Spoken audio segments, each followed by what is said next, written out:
Hi, my name is Chris Brennan, and you're listening to the Astrology Podcast. This episode is recorded on Thursday, June 14th, 2018, starting at 4:11 p.m. in Denver, Colorado, and this is the 160th episode of the show. For more information about how to subscribe to the podcast and help support the production of future episodes by becoming a patron, please visit theastrologypodcast.com/subscribe. In this episode, I'm going to be talking with Austin Coppock, Kelly Surtees, and Spencer Michaud, and we're going to be doing a recap of the United Astrology Conference now that the event is finally over and we've had a little bit of a chance to recover and process our thoughts about the conference over the past couple of weeks. So, hey guys, thanks for joining me today. Hey, Chris. Hey, guys.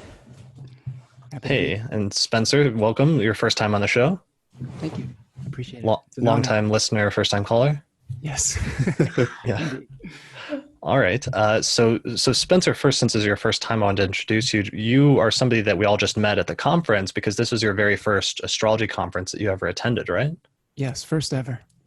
Okay, so you've been studying astrology for a number of years, and you give consultations. And where are you from again? I'm from Ann Arbor, Michigan.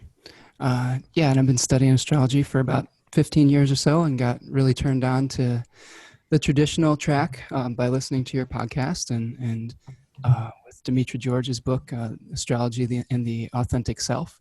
Her book led me to you, and then you led me to AFAN, and AFAN led me to UAC, and here we are. Quite a journey. Sure. So you're one of the people that listened to the episode I think I did with Ryan Butler and Joe Gleason last year, where I told everyone that there were conference scholarships and that not as many people apply for them as you think, basically, and you ended up applying and then winning one, right? Yeah, absolutely. I listened to that podcast, and that got the wheels spinning and saying, well, maybe it's a possibility that I could actually make it out to one of these. And, you never know until you try. So I threw my hat into the ring and was very blessed to have won the scholarship and got to meet all of you and had kind of a peak experience. Awesome. All right. Well, we'll get into that in a little bit. First, Kelly and Austin, have you guys had a chance to recover at this point? What are we, like 2 weeks out? Yes, is the answer. Yeah. So a lot of sleep was required in the first week home, that's for sure. Yeah, I slept, I think, the 5 days following. I think it was like 12 hours, 9 hours, 12 hours, 10 hours. Yeah. That's a lot. There was some bodily exhaustion, but there was just so much to process. I felt like I was thinking through UAC pretty much every night in my dreams. Yeah, what is it? I always forget until I get there that there's, on the one hand, this like extreme physical endurance component because everybody is torn between, on the one hand, wanting to stay up really late, talking to friends and meeting people and like staying up late in the bar until 2 and 3 in the morning. But then on the other hand, wanting to get up early or sometimes having to get up early for lectures and the whole educational component of the conference itself, so that you just progressively throughout the course of the week are getting less and less sleep and more tired. Absolutely. I mean, from my experience, I averaged about 4 to 5 hours of sleep, and mostly because I just wanted to have conversations with people. You get drawn into a conversation in the lobby, and it'd be very hard to tear yourself away. That was kind of the meeting place, the town square, basically. Yeah, I remember having to like tell you to leave like a few times towards the end of the conference where you were looking a bit tired, but you didn't want to leave the bar at that time at night. Well, and I commuted in too. Like I stayed with my mom out in the suburbs, so I was taking the train and eventually got wise and drove in. That made it a lot easier, but yeah, I didn't want to leave. I was just meeting one amazing mind right after another, one genius right to the next, and you'd try to leave and you'd get sucked into another mind-blowing conversation. And it's a really beautiful thing to be able to speak that shared language with people. I think that was something that I really took away from my experience there. Was just being able to, not have to censor yourself, it was just kind of an easy flow with people. But yeah, sleep was the lowest priority on the totem pole there. Sure. And Kelly, you actually went back to work like right away as soon as you got done with the conference, right? Yeah, I just thought, Chicago is quite close to where I live in Toronto, or just outside Toronto, like a 45-minute flight. So I'm like, there's going to be no jet lag. So I just, hit the ground running the next day, completely forgetting what an absolute marathon an astrology conference is physically, but also emotionally and energetically. Because like you were saying, Austin, you were just like processing it all in your dreams. You're just taking in so much info at different levels, like intellectually, energetically, intuitively, emotionally. I mean, and it's like, I heard so many wonderful descriptions of the conference on social media. Somebody said it's like, camp for astrologers kind of thing. And you do want to soak up all that in-person experience, but there's a lot going on. And I should have definitely given myself a few days. Now that it's been 2 weeks and I've sort of settled in, I actually had the whole weekend off last weekend, which is the first time I've done that all year, which is just a clue as to, the insanity of fabulousness that's been going on this year. And I was like, oh, now I can kind of process everything, because you need that space. You can't take in new stuff when you're trying to integrate recent stuff. And there was definitely a lot to integrate afterwards. Yeah, definitely. All right. Well, and to get into some of the specifics, so the conference, of course, the United Astrology Conference, I've talked about it. I feel like I've talked about it so much over the past year or two in the build up to it. But just for those that don't know or tuning in for the first time, this was the United Astrology Conference, which took place in downtown Chicago. From the dates are basically, if you include the pre and post conference events, were basically May 23rd through the 30th, 2018. And UAC is unique, of course, because even though each of the individual astrology organizations will host a conference every few years, the United Astrology Conference, or UAC, is unique because it's when all of the major astrological organizations in North America pool their resources and host one big mega conference. And I think in the end that conference, the organizers said that the number of attendees was somewhere around 1,400 or 1,500 astrologers ended up attending the conference during the course of the weekend, when you include all of the speakers and vendors and the trade show and other things like that. So that's a lot of astrologers in one place. It's so many. It's almost impossible to fully understand what that feels like without going. And that was kind of where my comment months ago, I think, when we were talking about UAC around, like beg, borrow, or steal, but get there however you can, because that feeling of like, there are so many people that speak the same language, where you have, as you were saying, Spencer, that ease and that sense of, oh, these people are just on my wavelength. It's phenomenal to experience that with so many people all at once. Yeah, if anything, one of the things that was frustrating is there were so many people that there was a bunch of people I never got a chance to connect with, or like didn't even see, and only realized in retrospect after the conference was over that they were there, and I never connected with them. Yeah, I had the same thing, and I was feeling guilty about it. Right. I was like, oh, I really should have made time to hang out with Sam or Michael Luden, or people I wanted to hang out with, and I was going to, but I didn't. But then I saw online everybody had that experience. Yeah. Right. So I felt it was less a personal failing and more a feature. It was a feature of the size, I think, because you kind of got caught into these weird little loops or wormholes that if you were going to see these few people, you end up kind of rolling with this particular crew, or if you were all in the lobby after 10 o'clock at night, you were going to be hanging out with the certain same people. And so then those people became the micro conference for you. And that's what made it so unique, is that everybody had these little micro groups. And I felt the same, Austin. I was like, oh, I tried to see Sam. He was very hard to pin down. But he had a lot of stuff going on. And I think people that were heavily involved with different orgs also had a lot of commitments through the conference as well. So, yeah, well, and another feature of that is for people who are more visible, like Chris, we barely talked at the conference. We would sit down like 2 feet away from each other and like, hey, let's check in. And then we would just kind of end up in separate conversations with 4 or 5 people, within 10 feet. But that kept happening. That was funny. I'd try to talk to you, and then 8 other people would try to talk to you at the same time. Right. Well, yeah, and there's so many people. I was generous. I shared you with people because I get more of you than most of them. Yeah, I do appreciate that. I mean, yeah, and this is our first time, because this is our first time having done the podcast and attending a UAC, because I actually started this podcast, the Astrology Podcast, after the last United Astrology Conference, which is in 2012.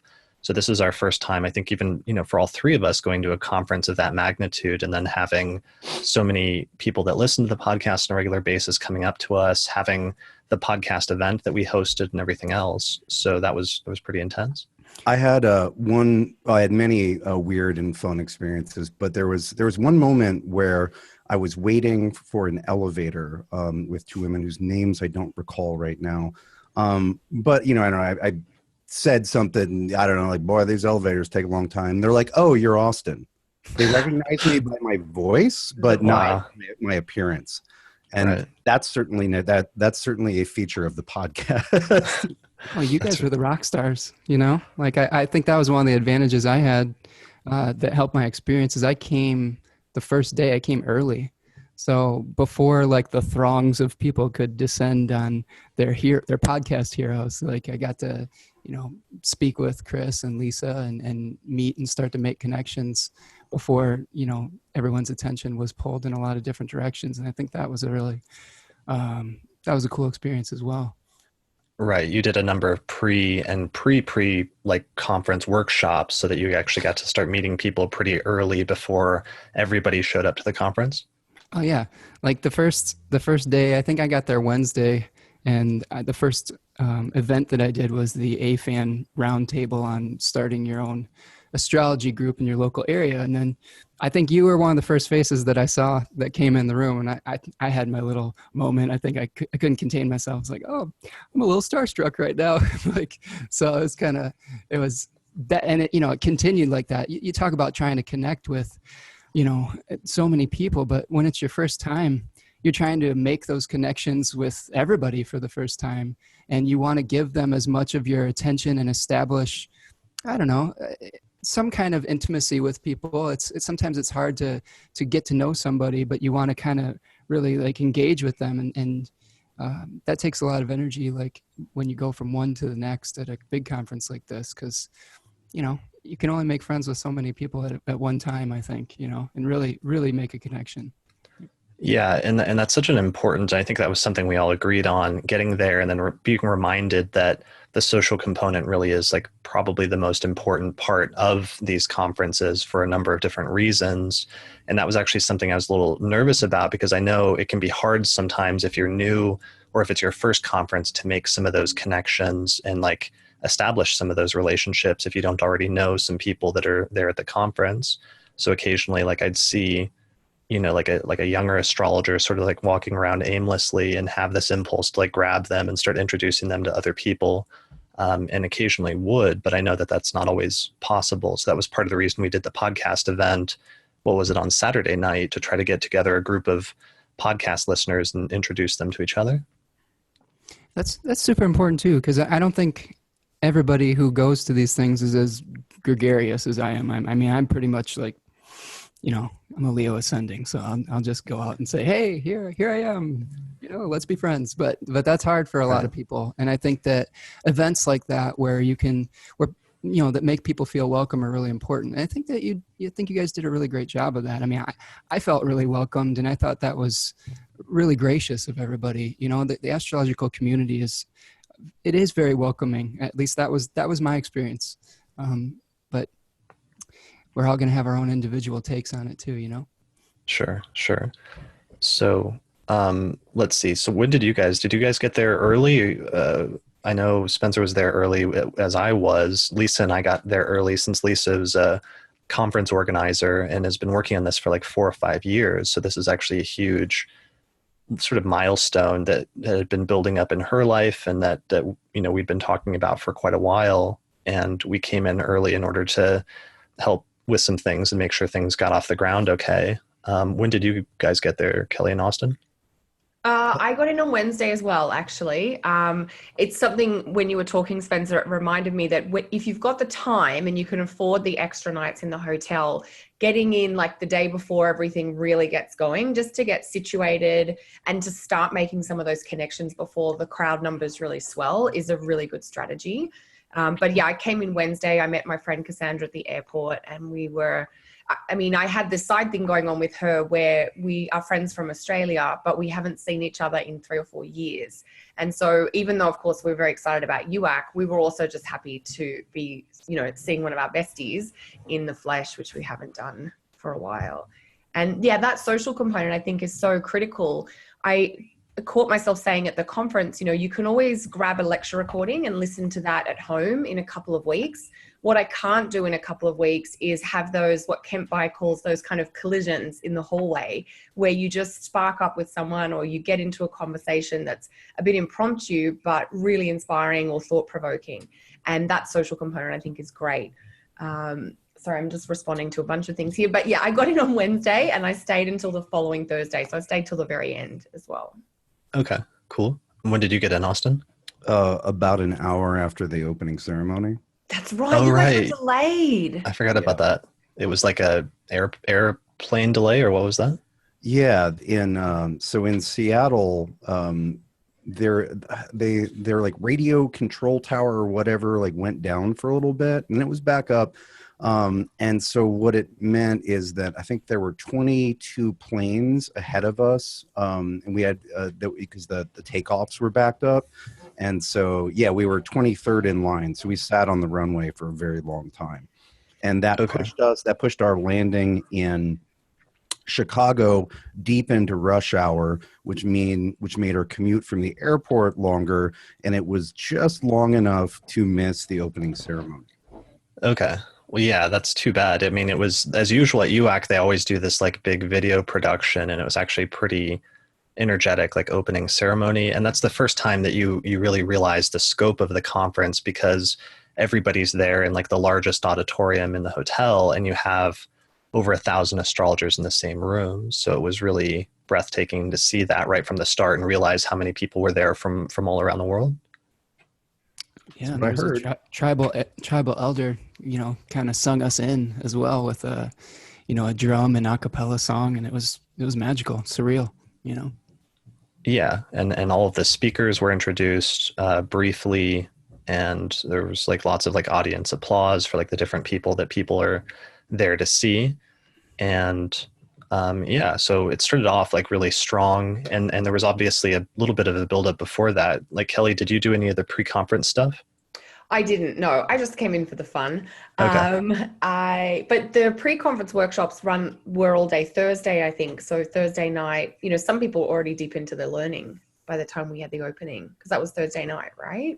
Yeah, that was Thursday night. And so that was the full pre-conference workshops happened on Thursday, and then the orgs each did their own pre-conference workshop on Wednesday. That's right. So Spencer already mentioned the one that Lisa helped lead with AFAN, which was how to start and build a local astrology group, which is like a nice 3-hour discussion where different people who are part of different astrology groups sort of shared insights about what's worked for them in their areas, or what were some of the things that they've struggled with. And there were some interesting discussions about, how to continue to make local astrology groups relevant and useful in the age where, you can go online and view a webinar or a lecture so easily, and what role those will continue to play in the future. So that was interesting. And then there was also an ESAR panel, the like much anticipated, poorly titled ESAR panel, which was titled like, is prediction killing astrology? And that ended up being, I think, like a 6-person panel. It was me, Rick Levine, Chris McRae, Stephen Forrest, Sam Reynolds, and oh my God, one more astrologer. I'm spacing out her name. Spencer, do you remember? Great financial. Yeah, I think that's the word. Christine Skinner. Oh, Christine. No, yeah, Christine Skinner, and it was moderated by David Raley. That is not a good title. It really sort of sets it up to be more contentious than it needs to be. Yeah, it's like, is this person an idiot? Let's talk about it. Like, right. Is this the stupidest thing ever? Let's do pro and con. Well, Chris wasn't shy about pointing that out either. Good. I missed it. I don't know if I missed it emotionally, but I wasn't there. I think I had to calm him down during the break a little bit, like give him a pep talk and be like, "It's all right, man. You put those guns away, brother." Like. Yeah, I was a little worried that I came out a little too strong in the beginning of that panel, because I basically just did get up and say right from the start I thought it was a stupid title, and I was kind of tired of these misguided attempts at like marketing on behalf of ESAR, where they do stuff like that, or the presidential panel where they announced that they had Hillary Clinton's birth time, but they weren't going to release it until the day of the panel, in another misguided attempt at marketing. And they would just like do stuff like that for kind of dumb reasons, to draw attention or to make a spectacle, rather than focusing on like the astrology or education or what's good for the community or something like that. So I sort of came out swinging at the beginning of that panel, but eventually I think it ended up being a pretty good discussion. And there were a lot of good points made by Stephen Forrest, by Sam Reynolds, by Rick Levine, by just about everybody on it. And yeah, I did actually get a recording of it, so I'm thinking about releasing that at some point in the future.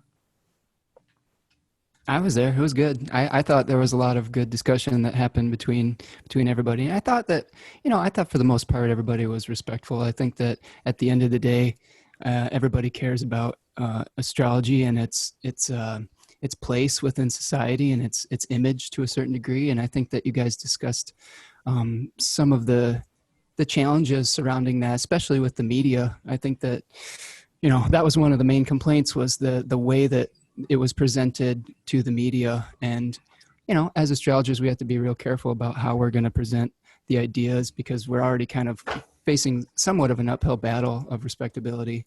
And I think that was one of the main things you guys were, going back and forth about a little bit.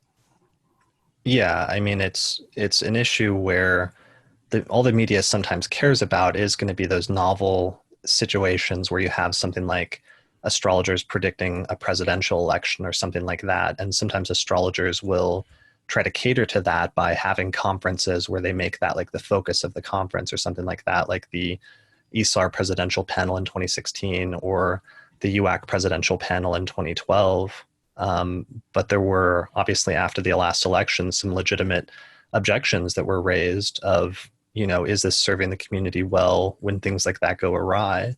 And I know Stephen Forrest penned a column where he very strongly like called out the notion of prediction being the primary thing that astrology is good for, and really questioned whether astrology should be used in a predictive way publicly in that way. So one of the things I had to address right at the beginning in some of my opening statements was my position that astrology is inherently predictive. So asking the question of, is prediction killing astrology, is kind of dumb, because it's like asking, is astrology killing astrology? Right. Yeah, so there might be still legitimate questions about the appropriateness of prediction or creating a spectacle surrounding it in order to draw media attention and other things like that. But yeah, the way it was set up was kind of weird. So I have a question, Chris. To the point that even if you're doing psychological astrology, you are predicting a cluster of archetypal experiences as well as a variety of psychological issues from the person's birth. That predicting about a person's state is predicting about what things will feel like is predicting.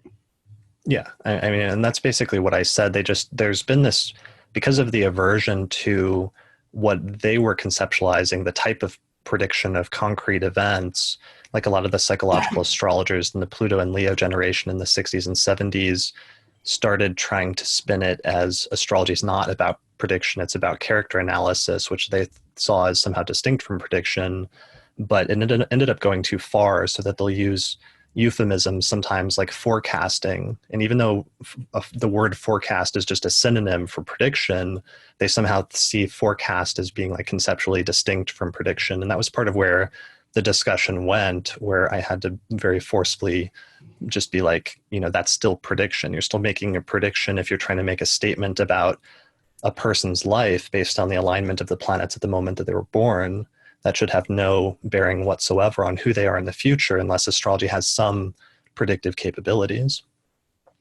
So yeah, just to give the Pluto and Leos a little bit of credit, it's also the Pluto and Leos who started the traditional revival. Yeah, some of them eventually. Well, but I mean, Robert Hand and Robert Schmidt and Robert Zoller, apparently all of the Bobs, All the You know, but like those guys are Pluto, you know, they're all Dimitra George. Yeah. You know, these are Pluto and Leos too. Sure, Well, sure. I think the focus away from predictive onto psychological, it actually started earlier in the late 20th century. The early 20th century. I'm getting confused. I thought it had to do with a court case, either Evangeline Adams or Alan Leo. There was some legal fine line that came down where it's like you can do astrology if you're not predicting, if you're just doing psychological personality stuff. And that then did flavor the entire 20th century. Was it Alan Leo that had that? Yeah. I think they both had court cases. And it's like there's elements of that. Also Rudyard. Yeah, it's like there were waves of that. Like Alan Leo pushed it towards character analysis, and then you have Rudyard who comes in and pushes it and incorporates. He's one of the first major astrologers that incorporated Jung and started pushing it towards depth psychology. And that really took off with that generation of astrologers that came in the 60s and 70s, and sort of modern psychological astrology was born, and the more psychological orientation towards astrology really took off at that point and was cemented by the 1980s and 90s to the extent that that's what became like mainstream astrology, is basically modern psychological astrology. But just some of those issues surrounding prediction, surrounding traditional designations or distinctions, like the distinction between benefic and malefic. For a while, there was like a deliberate sort of effort to reject distinctions like that. Yes.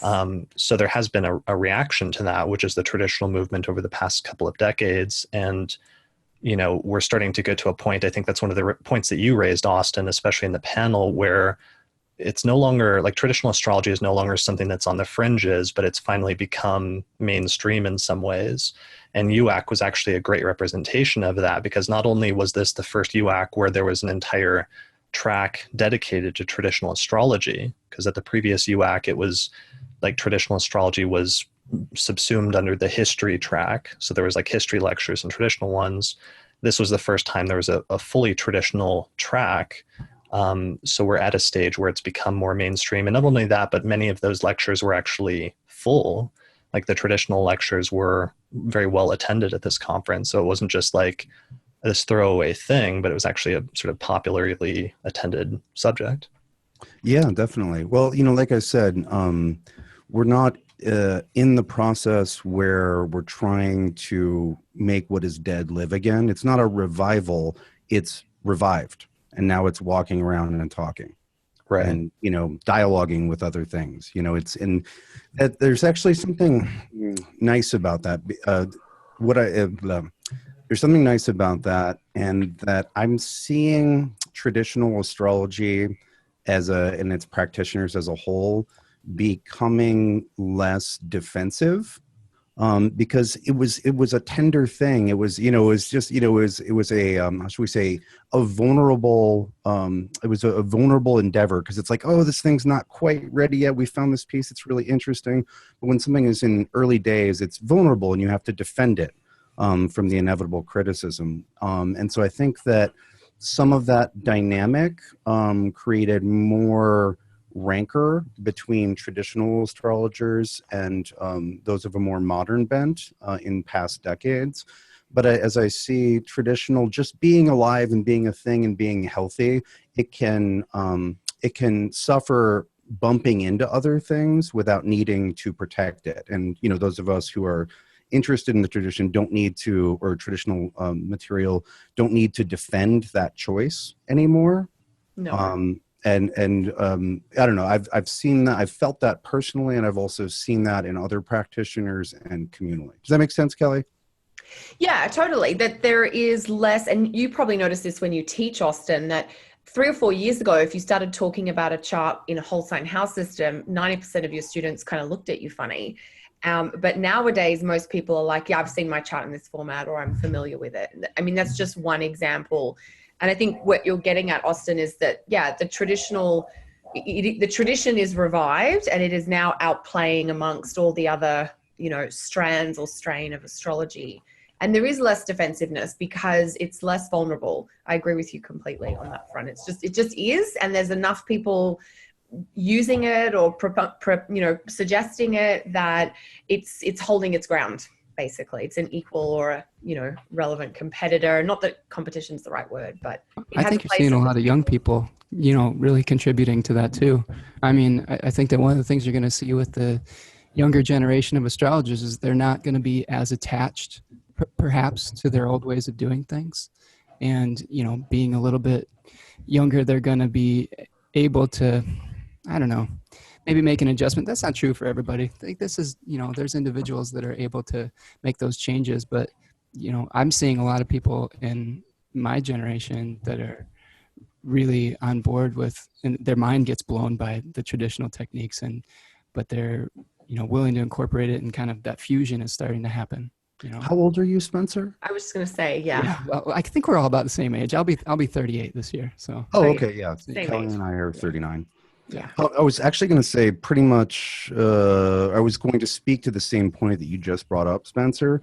One of the novel experiences for me at the conference was when I would talk to somebody who, maybe been into astrology like 2-3 years, long enough to go deep, but not, not like decades old in practice.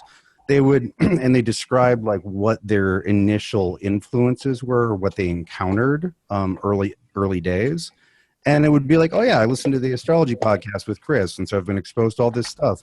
Somebody told me that their second book on astrology was my book on the decans, and that really helped them understand the territory of the zodiac.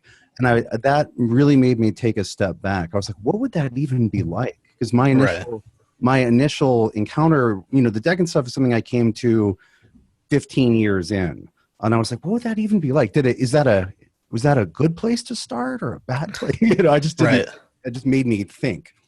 I haven't processed that as well, that there's some people that I've met over the past year where they're like, I'm starting to study astrology right now, and yours is my first book that I'm reading on the subject, where my book on Hellenistic astrology is like their first book. And I'm actually curious what that's going to look like in like 10 years, where you have a generation of astrologers where they're starting with some of the older texts rather than the newer ones. And there's some ways in which it's going to be both positive and negative, because I think there's some good things from modern astrology, especially like counseling dynamics and things like that that were developed, that I appreciate had been developed so well and refined over the past few decades, that I wonder if you won't lose if you start with traditional right from the start. But it'll definitely be interesting to see how that goes. You guys have discussed this before, though. The amount of resources that are available now for new astrologers is unprecedented. I mean, there's like your book, there's Austin's book, Kelly's going to have a book pretty soon, right? She better. So, I mean, just the ability to sit down with, Hellenistic astrology or Demetra George's book or whatnot. When I first started, I had the only astrology book you'll ever need, quote unquote, which is the biggest misnomer ever. But I mean, it got me started on the path, but you kind of feel, I don't know, I hesitate to say this, but this is kind of like John Frowley, right? Where he's like the real astrology, quote unquote. We don't want to alienate anybody with that, but that's how I felt when I discovered the traditional. I mean, I think from my perspective, and this is coming from the Saturn, I'm a Saturn Virgo, like all you guys here, like Kelly and Austin. To me, the techniques are really important, and the traditional system has a beautiful symmetry and an ability to have very accurate technical, application. But I think that like Chris has said, that the counseling techniques are super important, and the delivery method from the modern system is very important to maintain and to retain, because we need to learn how to communicate these ideas in a way that is constructive and empowering, while also acknowledging the fact that we have, I think that's the thing I understood better from traditional astrology, is that sometimes there's just stuff that happens that is out of our control, and we have to endure as well, so. Well, and that idea is not exclusive to traditional astrology, although it is within the astrological field. When you go outside astrology and you're in the psychological fields or some of the psychotherapeutic fields, they have that understanding that there are things that, bad things happen to good people, and there sometimes isn't a lot of rhyme or reason for it. And so it's always been interesting to me that there's a huge part of astrology that's just about, anybody can have anything. when that doesn't correlate with one's real life experience. And that was one of my pulls, if you like, towards traditional astrology, is it seemed to be a little bit more of an accurate reflection of real life in that sense. Just, I know that's a big topic and people can end up having strong arguments about it, Right. but just from my own personal take, that was a real draw for me. Well, and did any of you have any major chart placements that changed too? Because we all go through the existential crisis of the, transition to whole sign house. I personally had an 11th house sun that transitioned to a 12th house sun, and that was, a lot to process. Yeah, although I don't want to get too hung up on this because I know this is a major, actually, like recurring topic that I come back to on the podcast. So I don't want to focus on it too much, just because we have so much to cover in terms of the conference. One traditional thing I did want to mention in terms of UAC that did happen. Somebody pointed out in our podcast event during the Q&A that there wasn't a lot of talks on horary, and they were surprised because of their background in horary, and they expected there to be more. And at the time, I didn't really know how to answer that because I hadn't thought about it or noticed. And it turned out that there was really only like maybe one horary talk that was on the list. But I think that ended up being an accident. It wasn't deliberate, but there was some astrologers that were there where horary was their primary thing, but they just chose not to give talks on horary, like Lee Lehman or Ryan Butler. Or there were some astrologers who were supposed to talk but didn't end up attending, like Deborah Holding, who probably would have given a talk on horary, I assume, if she had been able to make it to the conference, but she had to cancel. So it was like an accident rather than something deliberate. That makes more sense. I was really surprised to hear that. I was like, but Lee's here, and Eve Dembowski is here, and Ryan's here, and Wade is here. I was like, the horary crew was present. Yeah. I agree, because I reflected on this after, and I actually spoke to, I think, Eve and Lee about this, and they just said either for whatever reasons they weren't currently in their current roster of talks, they didn't have something on horary, or they submitted 2 or 3 talks, which is what you usually have to do, and the horary ones weren't the ones that were selected. And that's not, having been involved in speaker selection a little bit for this conference particularly, it's not always the topic that is the issue. Sometimes it clashes. In this case, obviously there wasn't a clash, but sometimes it's like one topic just fits better than the other. So I agree. I don't think it was deliberate. I think there's 4 or 5 different factors that go into, do we end up with 6 talks on this topic, or do we end up with no talks on that topic? Yeah, totally. So that actually provides a useful transition, though, into lectures.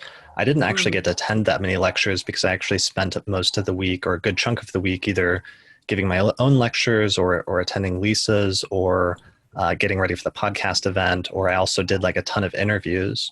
I ended up doing something like 20 interviews or something like that I posted on my YouTube channel.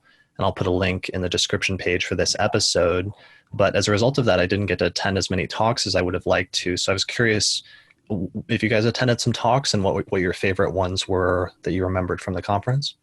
Well, I mean, I was in a similar boat to you. I wasn't quite as busy, but I also prioritized getting drunk with lecturers over attending lectures. Right. I like just a personal preference, Austin. Yeah, well, you sit down and get into it with people. It's really interesting. I like that, that felt dialogue. One of the lectures that I went to that I liked and was also, and I think is significant, was a lecture by Kenneth. Oh my God, I'm blanking on Kenneth's last name. Miller. Kenneth, who's our friend who we've known forever. Kenneth Miller. Yeah, Kenneth Miller. Oh, the curry and the feta. Yeah. Well, and so that was it was like the least attended lecture ever. You should have had more people. Oh, really? Yeah, that was at the same time as mine. Otherwise, I would have been there. Oh, and he was funny. He was like, so, thank you for coming. Sorry you got turned away from Chris's lecture. I'm going to try to, make sure you have a good experience. But he gave a very important talk as far as the timeline of astrology and our history goes.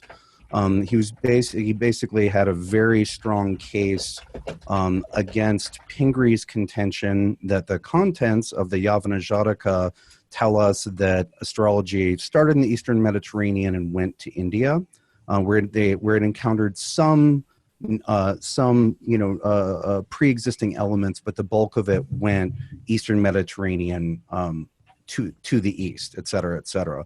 And it's an important linkage in the transmission story. And Kenneth really opened that up. He opened that up for debate and made a very strong case against it. And that's like not, it was an academic lecture, but the implications are very important, right? Like that's talking about changing the way we tell the story of astrology. And I think there were, I felt like there were a number of like what seemed like small things that we will look back on and say, oh, that was really significant. And when I was thinking about that, I was reflecting on various things that happened. I thought about what you, Chris, you, Kelly, and me said about the full moon, which occurred during UAC. Yeah, which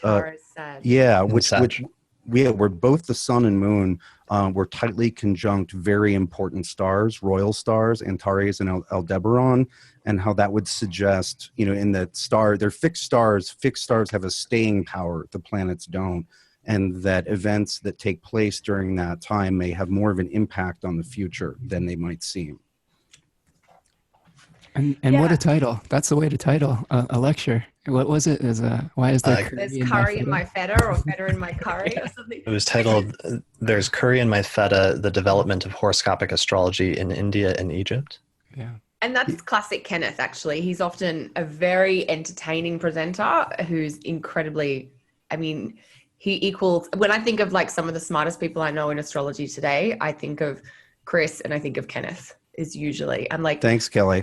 Austin, no. I don't know. Have you seen Kenneth's library? I feel like if anybody needs to reference anything, just call Kenneth. He's got the book, maybe 3 copies, different translations. Yeah, and so Chris, I know you weren't able to attend because you were lecturing, but Kenneth said that he's putting all that together into an academic paper. So you should be in that should be out soon. So the history nerds such as yourself should be able to review the various claims and disputes, and perhaps have your perspective changed or at least enriched on that particular linkage. Yeah, Kenneth is actually one of the few interviews that I got to do. So I did a short 10-minute video with him about his lecture topic at UAC, which is on my YouTube channel. And I'm hoping to do a longer podcast with him about that, because I've done a couple of episodes already about the transmission of Hellenistic astrology to India and just establishing that some sort of transmission took place. But it is interesting now hearing the pushback and the counter argument of saying, maybe that argument was taken too far, and maybe there's more astrology that was original or indigenous to India that's been acknowledged. And I don't know if I'm going to agree with every point that Kenneth makes, but he's making some good points in terms of pushing back and having a more balanced view of the interactions between India and the West in that time frame in terms of their astrology. Yeah, and I think that's key not only for that particular linkage, but in general in thinking about history and transmission. I think there's a lot more dialogue than our current story entails. That those exchanges are less unidirectional than they're currently framed as. Sure. There were a couple of lectures. Can I throw a couple of shout outs? Because there were 2 that I really enjoyed. Yeah. People that one I'd never heard of before, and I was just interested in the topic. And one who is on this call right now, Austin, who I actually obviously know, but had never heard you really give a lecture before. So Michael Ofek's talk on the Hellenistic phases of the moon, or Hellenistic features of the moon, was super interesting. And he's from Israel. So it was just amazing to have that international connection. And, I was so excited when I met him in the lift. I just accosted him like people do at conferences. I'm like, oh my God, and you're doing Hellenistic astrology? I'm like, where are you studying? And he's like, just from the original source text. I'm like, great. I'm totally wanting to come to your lecture. And that was great. So I only got to catch one of his lectures live, but I've got the recording of the other one, which was on light. Yeah, and everybody was raving about the light one, and that was actually an episode I did with him a year ago on the podcast, and it was like one of the best episodes of the podcast. That was a surprise because I didn't fully know where it was going to go when we went into it, but it ended up being a super interesting discussion, and I was glad Michael was able to make it to the conference and that his lectures seemed to be one of the big ones that a lot of people were recommending. Yeah. Yeah, I missed those, but I did get drunk with him twice. Yeah, see, that's the thing. You got the private after hours lecture. But I do, Austin, I do need to commend you because your talk on, I've already read your book, and I had a learning experience as a result of attending your lecture on multiple levels. I came to understand the importance of hearing a teacher that you respect present their material in a structured format. I got, between having read parts of your book and then hearing you present it, it just helped pull a lot of decanic work together for me. And there was some stuff, of course, in your lecture that isn't in the book, which is always extra juicy. And one of the big takeaways that I got from your talk is actually something that I can use in a session, which is telling people about their mutant superpowers. Austin gave me a mutant superpower reading in the lobby. I don't even know if I can recount it here. If it was after drinking hours started, maybe not. He was talking about the terms of, I think it was the terms of the exalted moon in Taurus. Do you recall this? Well, the moon has no terms. I'm sorry.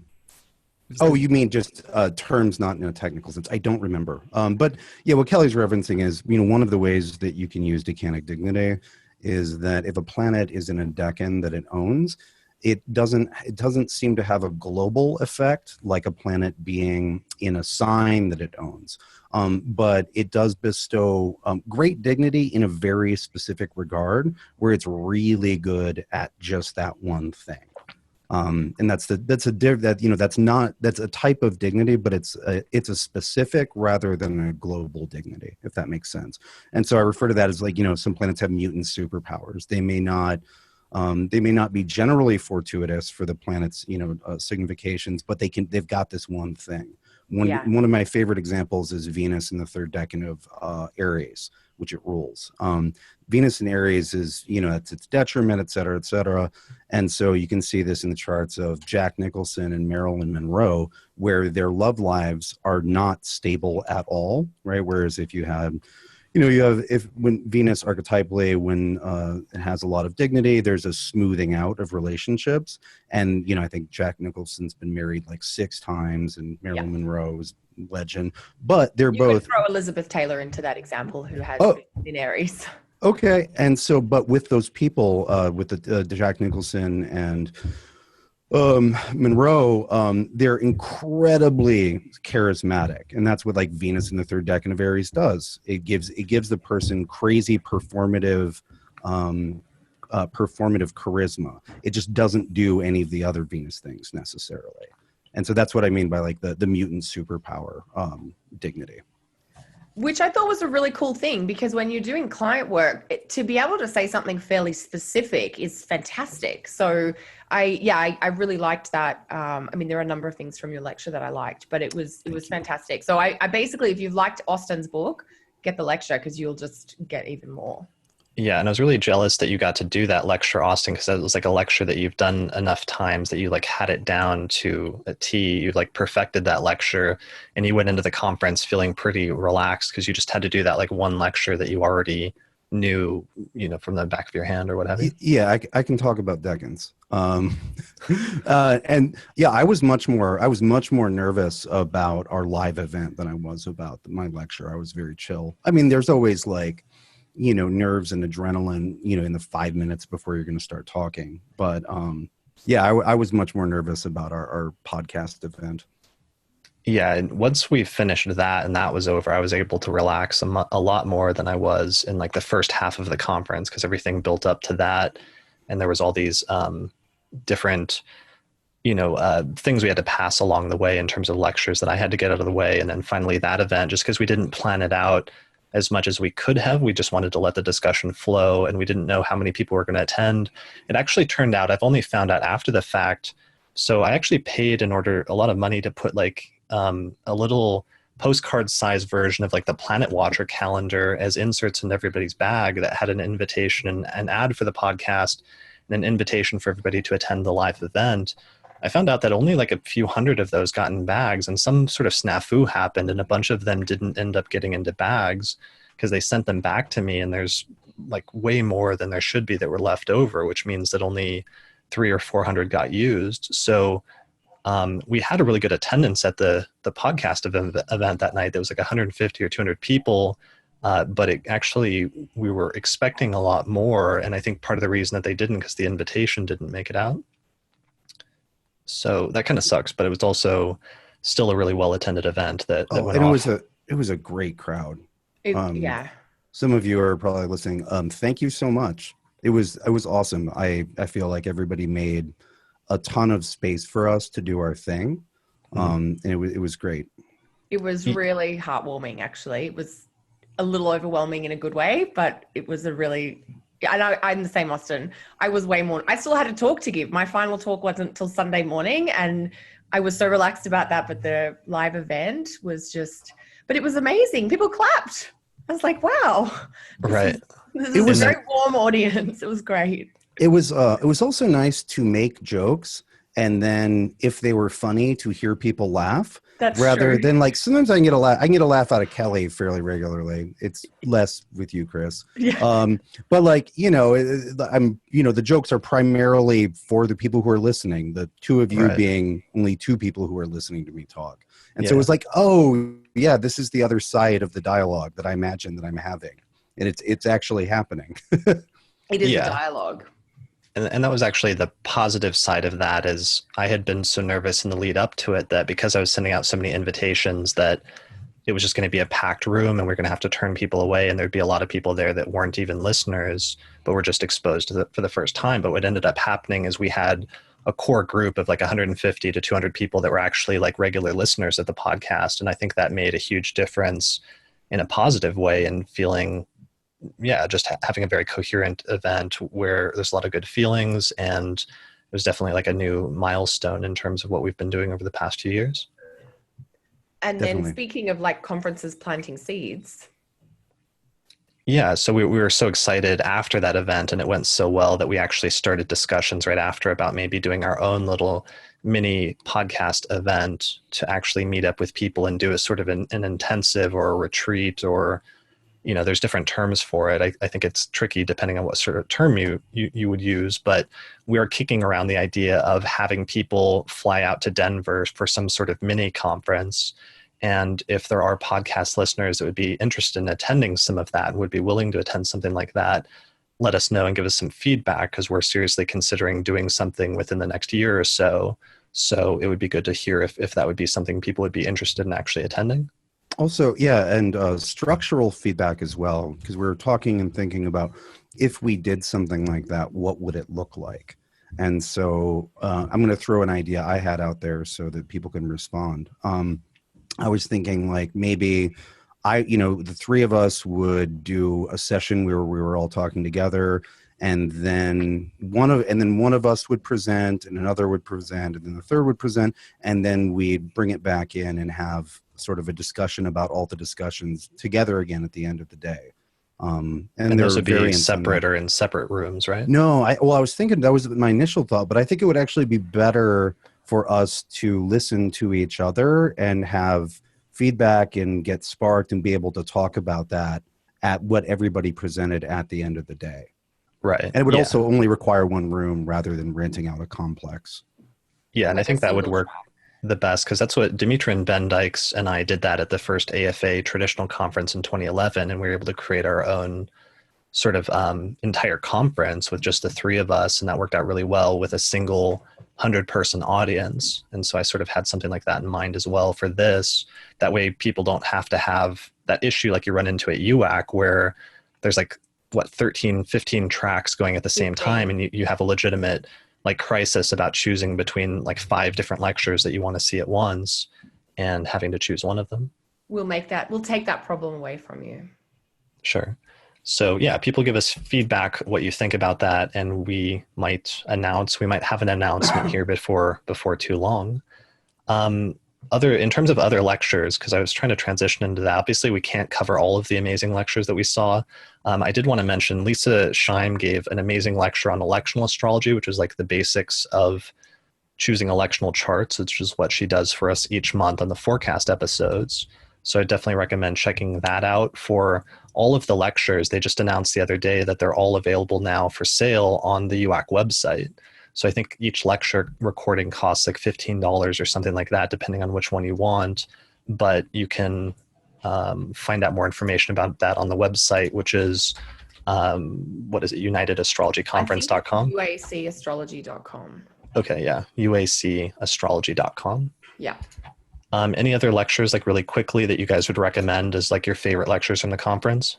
I wanted to add that the quality of the lectures was ridiculously high. And case in point, even the lunch lectures, where you've got kind of people who are, I don't know if they were a secondary consideration or whatnot for the conference, but I attended a lecture by my friend Adam Ellenboss on the secret symbolism of the fifth house, which actually was a sneaky title. And he was teaching us about angular triads and the movement with those in the primary and secondary motion.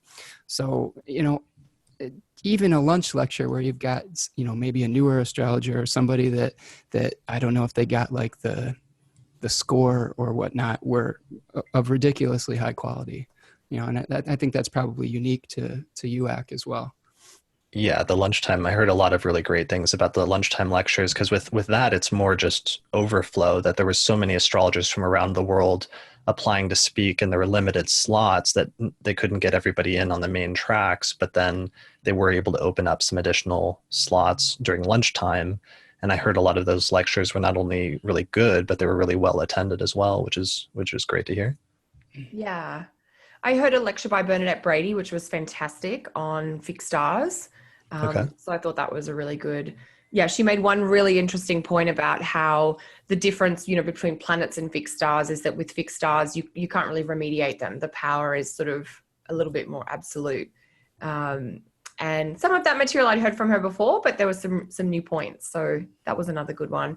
And I heard very good things about Rob Hand and Richard Tarnas's lectures. That's a good one. Yeah. The Fate and Free Will and Contemplation was amazing. Oh, okay. And which lecturer gave that topic, sorry? He was talking about that the was Rob difference Hand. between Hemmermene, Ananke, and Pronoia, and the three different kind of types of fate. And Nice. Algebraic equations to go along with how dimensional reality works. And that was pretty amazing. The Fate and Free Will one was, that one blew my mind. So just being able to think about it in a different way, the Hemmermene being the fate that you maybe are born into that you don't have a ton of control over. Ananke being the fate that you create through perhaps your ignorance, and the Pronoia being the fate that you, the one that you have a little bit more control over with your knowledge base and being able to kind of know where you're headed. And reduce that Ananke direction. I mean, that's my very oversimplified understanding of it. But and you attended Rob's pre-conference workshop as well, right, Spencer? I did, yeah. And I was fortunate enough to have the master himself use my chart as an example. It was difficult chart placements. So he was kind of talking a lot about how to deal with difficult chart placements and kind of, he talked a lot about the fate and free will and contemplation within that discussion as well. And my favorite Rob Hand story, I just have one little thing I need to add about Rob Hand, is it took me 3 times to get my book from him signed, because he'd always be in the middle of talking of something. When he finally did, He shook my hand and he was like, "You have now shaken the hand of hand." like one of these little things. And I thought that's going to be burned into my memory for a long time. So touched by the hand. Yeah, exactly. I mean, and you were having crazy Jupiter transits during the entire conference, and you seem to just have a lot of really lucky experiences, and everything sort of fell into place for you, starting with the scholarship and winning the AFAN scholarship to attend the conference. Yeah, I was kind of the completing piece to the grand water trine with Jupiter and Neptune in Pisces and Scorpio, and my Sun and Mercury were getting that grand water trine energy.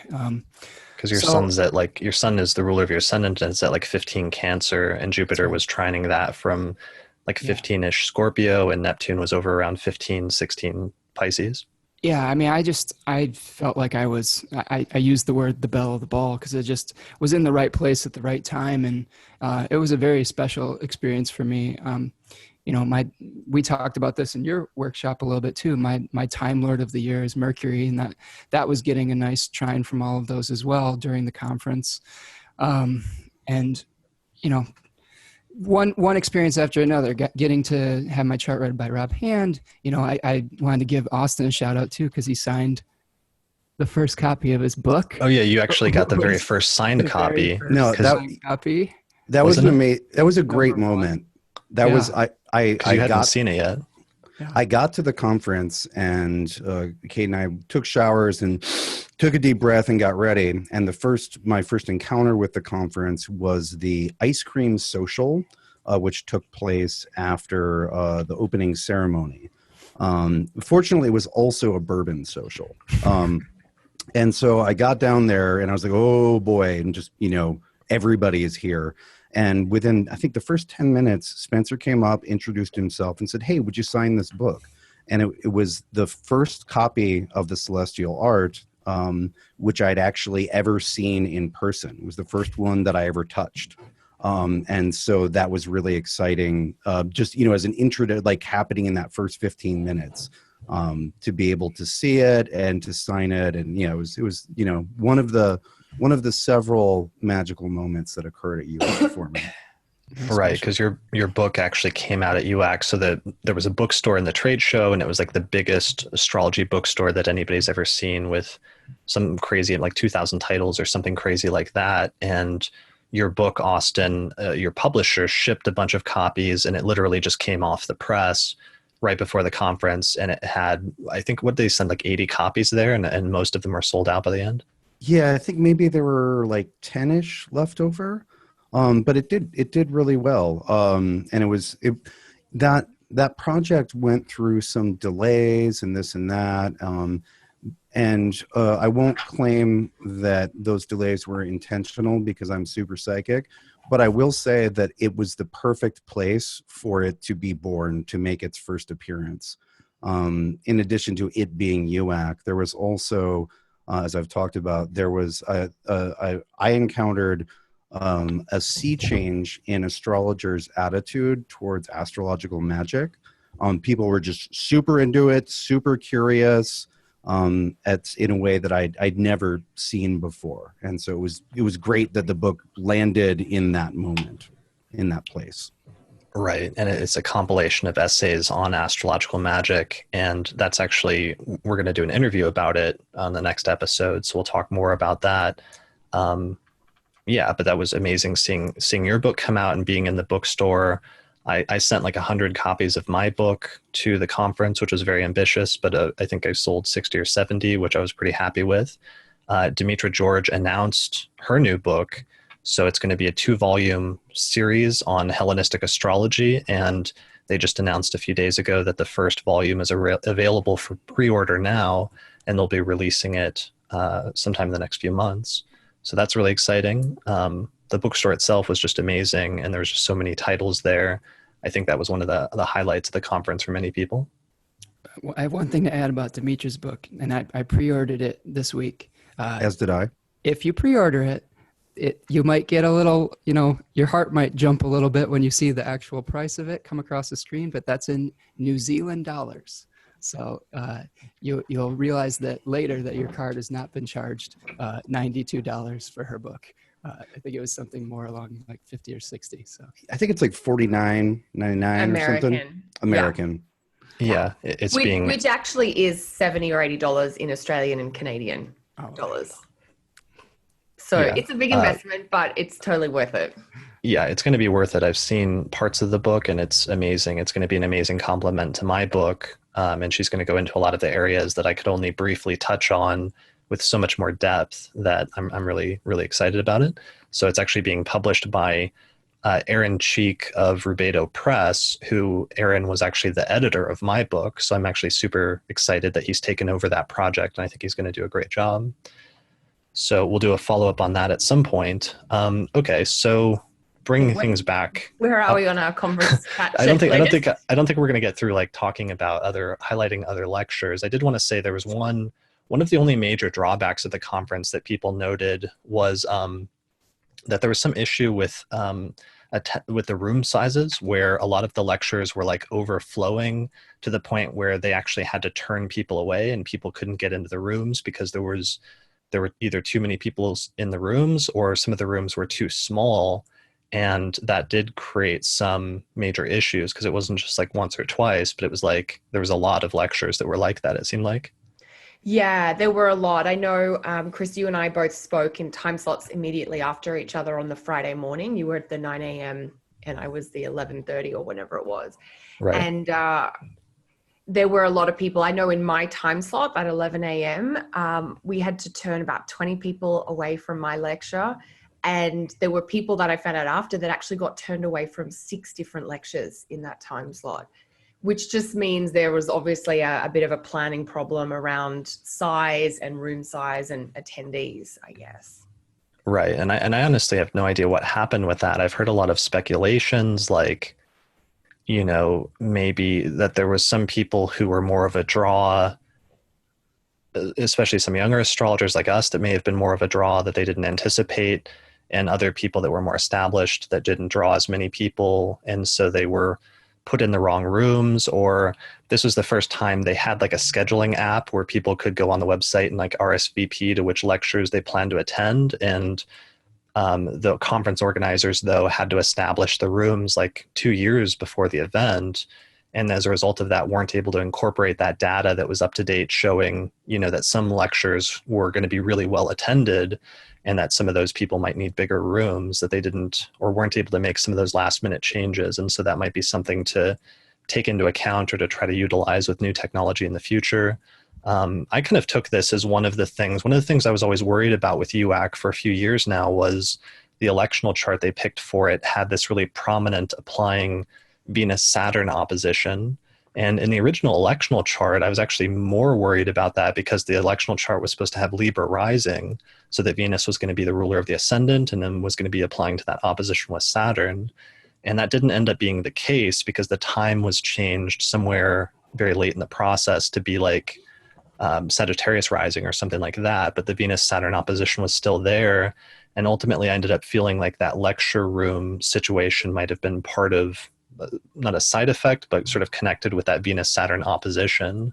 And something about that dynamic between, there were some people that really did have a hard time where they really came to the conference to see specific lectures or lecturers, but then like got to the room and then got turned away because the lecture room was just packed and it was, you know, a fire hazard or was overflowing. So they'd have to go somewhere else. I think that happened with Demetra's. Sorry, Spencer. Oh, yeah. So, I mean, I guess it just speaks to that traditional revival too, because I know that I went to both of Demetra George's talks and they were flowing out into the hallway, and Austin's too. So, I mean, like, I think that track in particular was very well attended. Yeah, I mean, my master of the Nate. Go ahead, Austin. Oh, I was just I was saying definitely. Yeah, definitely the traditional talks were very well attended. My first talk on the master of the nativity or the overall ruler of the chart was standing room only.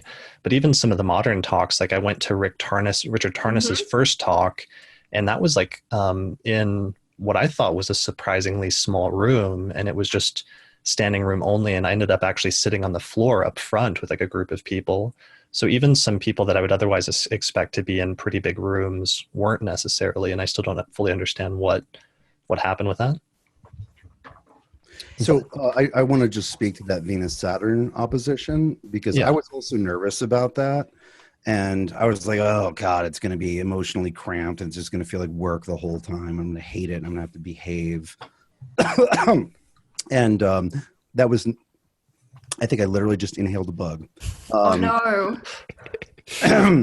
But anyway, it was not my experience, although, you know, both of Chris and Kelly, both of you reported having a similar experience to me, which was a lot of tension and stress sort of leading up for the first several days of the conference, you know, up to our live podcast.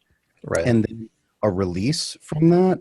And so for us, that was pinned to an event, but that was also when the Venus-Saturn opposition was basically perfect. Yes. And so I wonder if and what's interesting is that after Venus started departing from the opposition to Saturn, it started sliding into a lovely grand water trine with Jupiter in Scorpio and Neptune in Pisces. And that's very much a tension and containment into release and flow. And so I wonder if other people had a similar sort of experiential curve. Was that Saturday night? When that was exact? Yeah, the 26th was the podcast event, and I think the Venus-Saturn opposition was exact. I mean, my personal experience of that was sitting in the A-fan suite after hours and constantly watching the clock and wanting to party with everyone and talk more, and then being like, oh, sorry, got to go catch my train, and just having to, the responsibilities versus the enjoyment, and that was what happened for me. Definitely. And that was really interesting to me, seeing you struggling with that for as a first time conference goer, or seeing other people have to balance that between the desire on the one hand to be there for the educational component of the lectures, which start early in the morning at 9 a.m.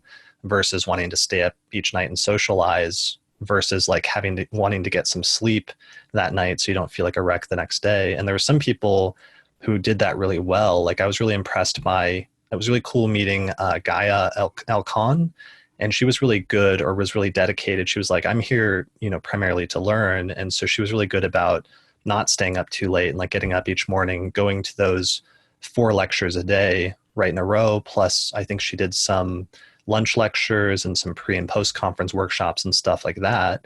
And eventually later in the conference, she was hanging out a little bit more at night, but did a pretty good job balancing what she was there for to accomplish in terms of the educational component, whereas some of us, I think we're staying up pretty late and we're not doing as well by the end of the conference.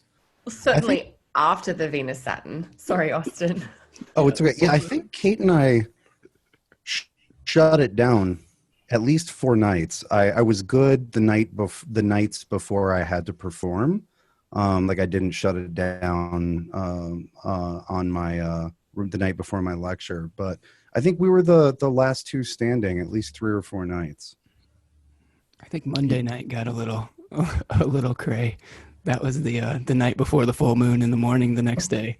You could definitely feel people going off the rails on that evening. Because there's always this sense of desperation once it starts getting later in the conference, and you realize that things are winding down, and people start staying up later and later. And yeah, that's happened to us. I remember to Chris and Austin going back to NORWAC, which feels like forever ago. I mean, that was the other thing for me just with you guys, was this is the first time the 3 of us have all been at a conference since we started doing the podcast. I know I've seen each of you different individually, but yeah, definitely. I think this all feels to me like when you're coming to a conference, you have to have a bit of a plan, on what nights am I going to stay up late?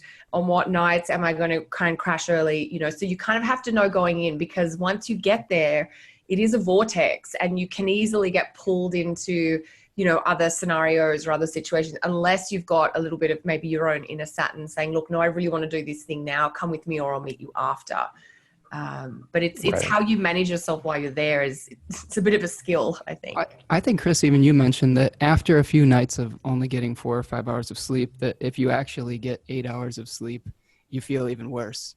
So your body almost adjusts a little bit. I mean, you do get a little punchy by the 4th or 5th day of that, but I think your body does adjust a little bit, and you get sort of in the groove and you get used to it, Yeah, and there's an energy that's coming off of the crowd, and I don't know how to explain that, but the prana from the universe, right?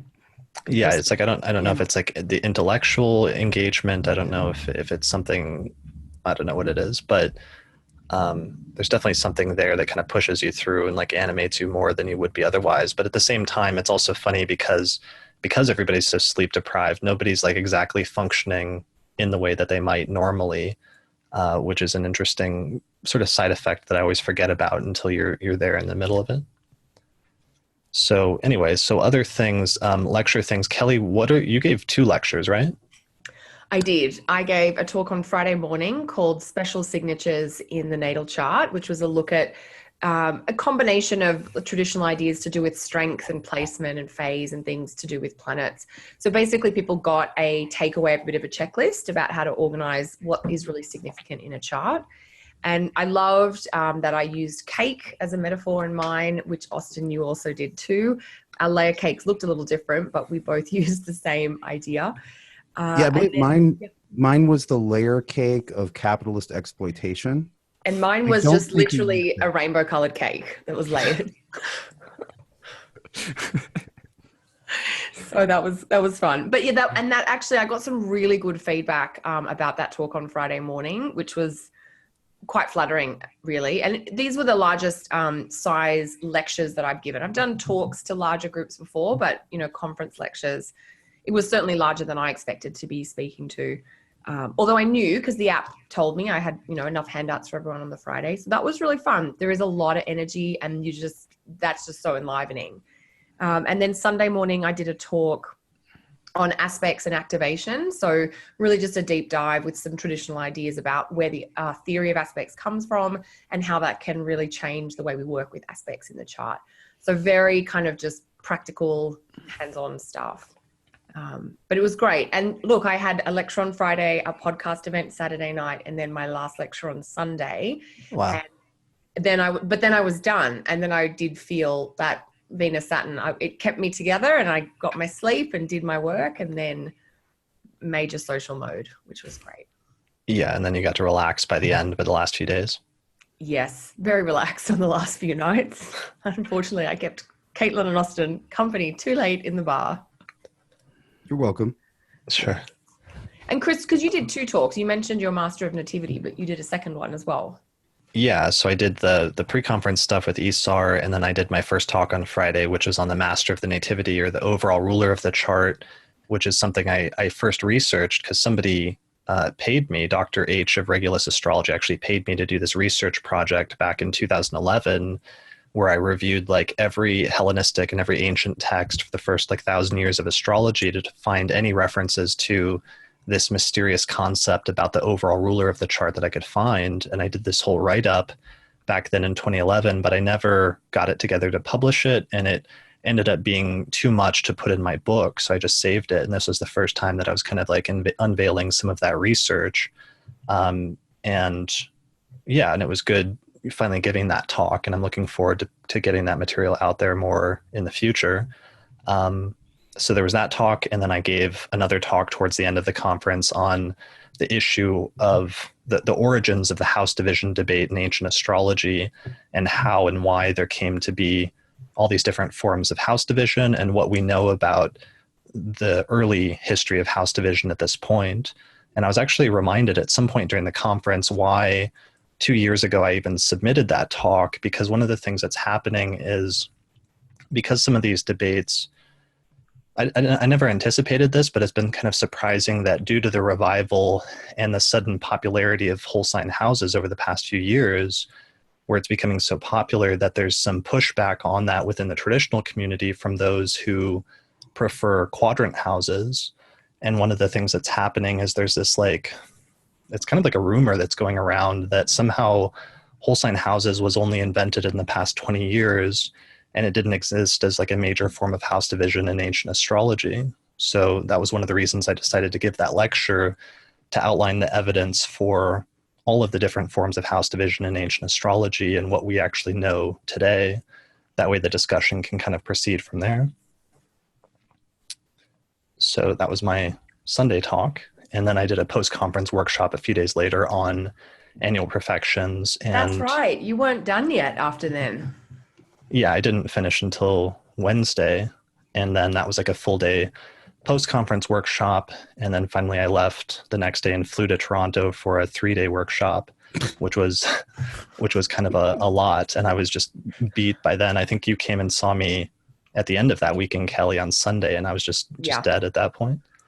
You were definitely holding it together, even though I kept feeding you coffee to keep the life coming through.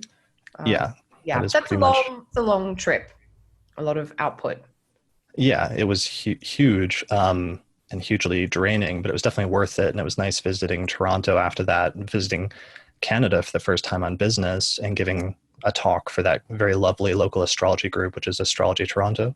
Yeah, and you had a really good sized group. I thought the room was full, basically. Yeah, definitely. So I will think twice about doing like an intensive immediately after something as intense as UAC next time, but it was still a good trip. That's fantastic.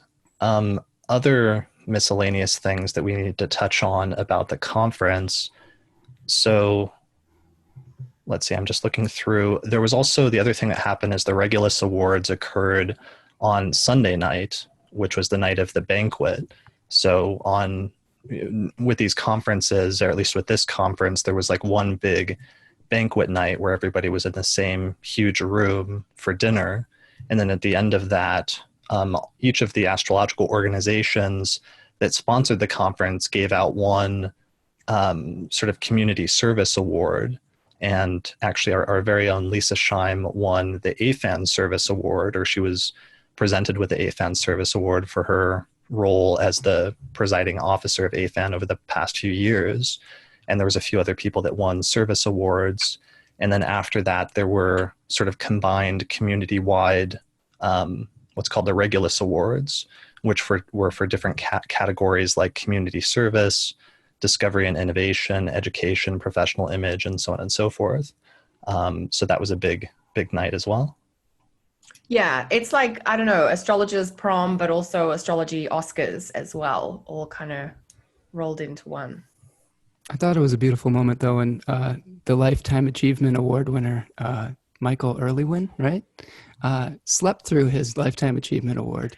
He was in his hotel room. That was hilarious. Right. So at the end of the night, that was like the final award given out, and he was actually there. He was there at dinner, but then he got tired because he's like an older gentleman, and he left and went back to his room. And so suddenly his phone started ringing at some point. He's back in his room, and he's being paged because they're trying to give him the Lifetime Achievement Award for the Regulus Award, which is actually probably one of the biggest awards you can win in the astrological community. And he's the creator of one of the first astrology software programs, which is Matrix Software, or it's actually the first personal astrology program for like the personal computer.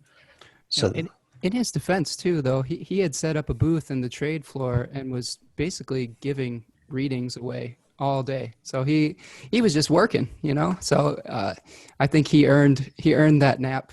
And he's done a lot of amazing things. He's the creator of the All Music Guide as well. Just I have a past life in professional music, and that's a wonderful resource as well for musicians as well. So he's done a lot of things. He's very well deserving of that reward.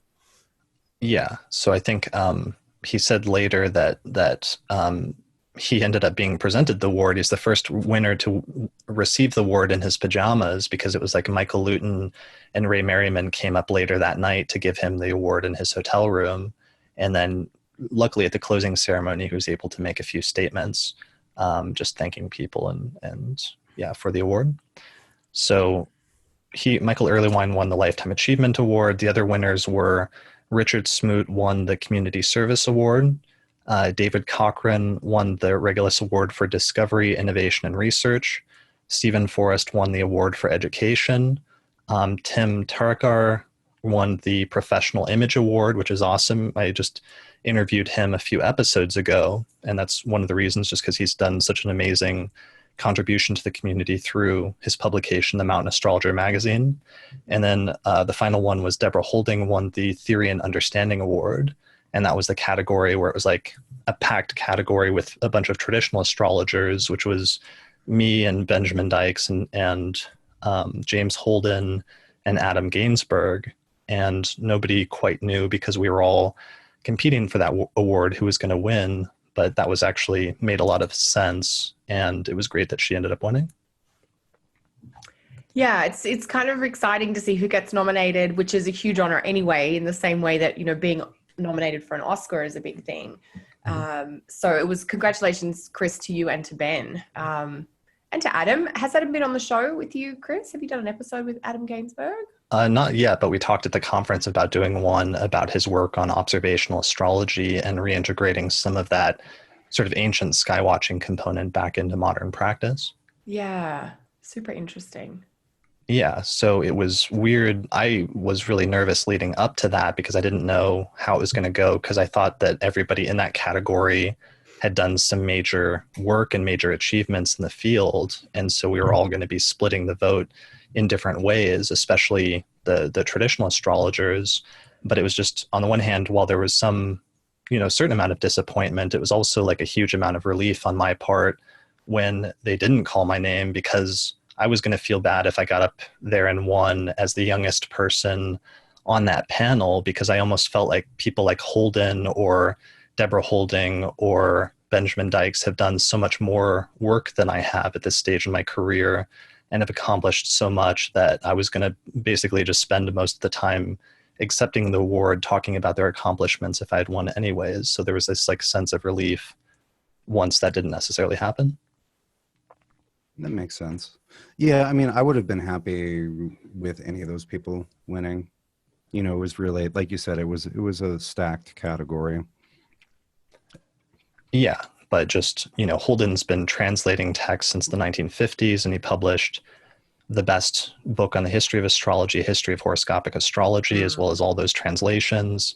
Ben Dykes, of course, I always joke, is like a machine who was sent back from the future to translate all of the existing ancient astrological texts from Arabic and Latin, and he's published over like 20 books at this point.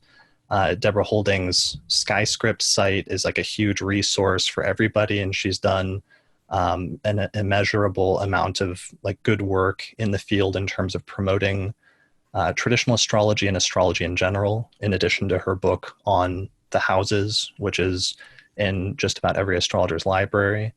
And then Adam Gainsbourg, of course, has done some amazing work on, like I said, observational astrology and reconnecting astrologers with that observational or visual component. So yeah, it was a very competitive category, but it was nice just to be considered in that group of like amazing people.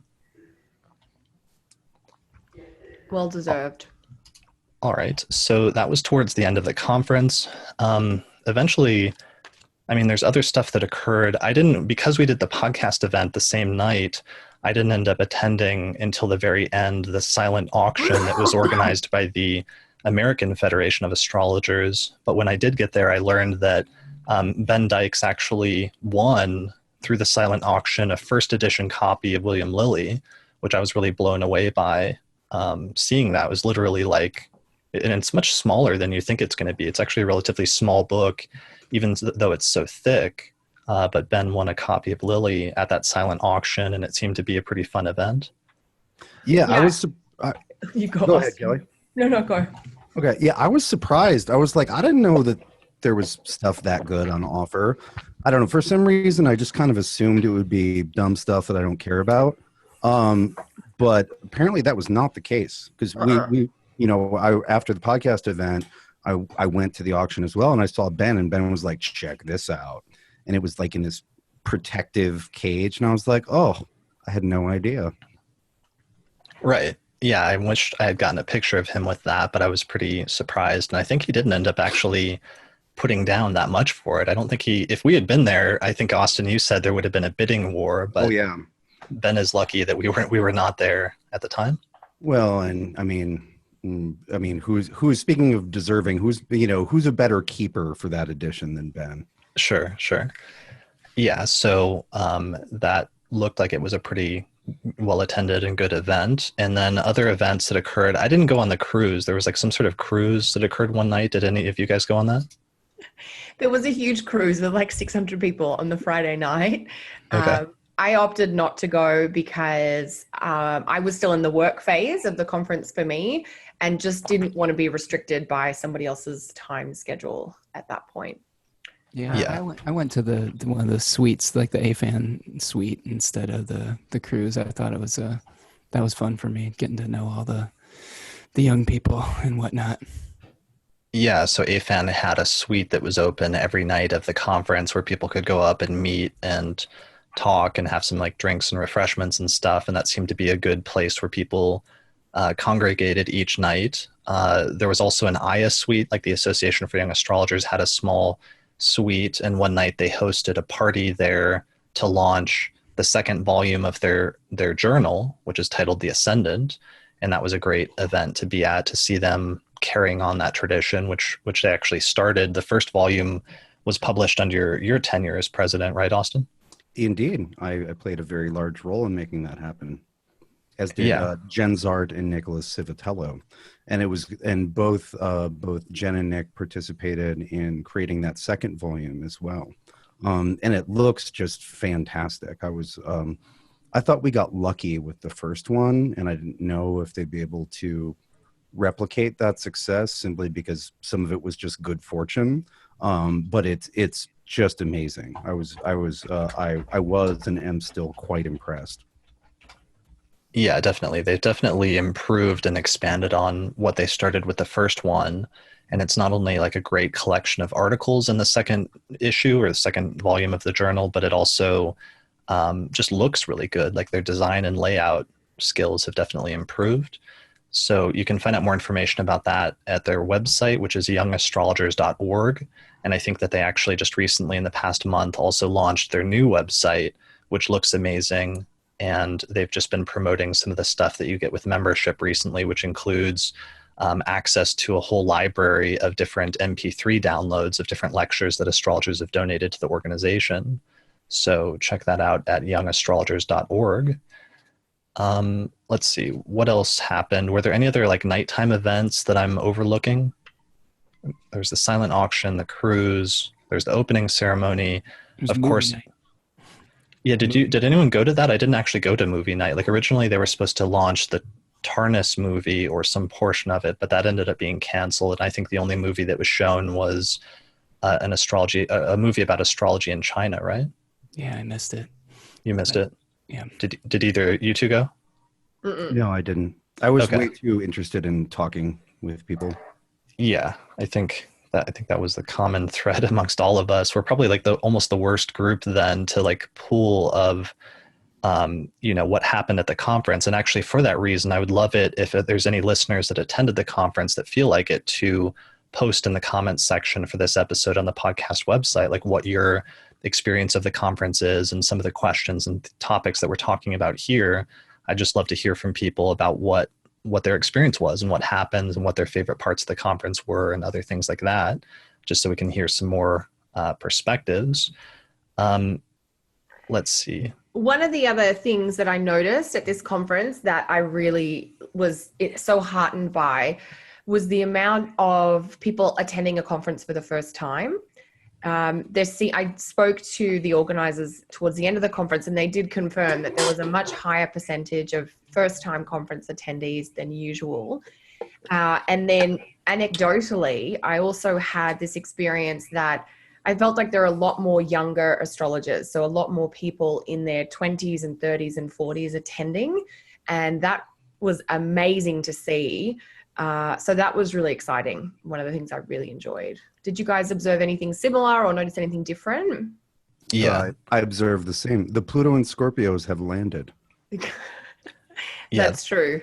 There was a huge generational shift at this conference where on the one hand, it was really striking that like there was a number of names of like major astrologers who weren't there or had to cancel or couldn't attend, at the last minute. Like Noel Till wasn't there or didn't attend.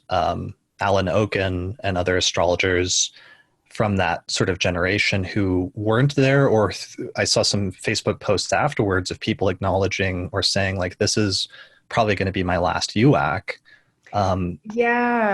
Which was really kind of sad and really touching. Yeah, Chris Turner from Australia, who's been heavily involved with astrology, both in Australia and internationally for many, many years. This was her, I think she's in her 70s now. I don't want to misstate, but she's based, because it's so far and because she's getting older, she knew this would be her last time coming to the States. So there was sort of that bittersweet, we're happy to have the newer people come in, but we don't mind, like, can everyone just stay around a bit longer? But I guess that's the transition really that's happening. Yeah. So it's like on the one hand, you had that and that feeling of so many astrologers, some older astrologers either not being able to make it or this being perhaps their last conference like this, since, you know, the next one might not take place for 4 or 6 or however many years it might take.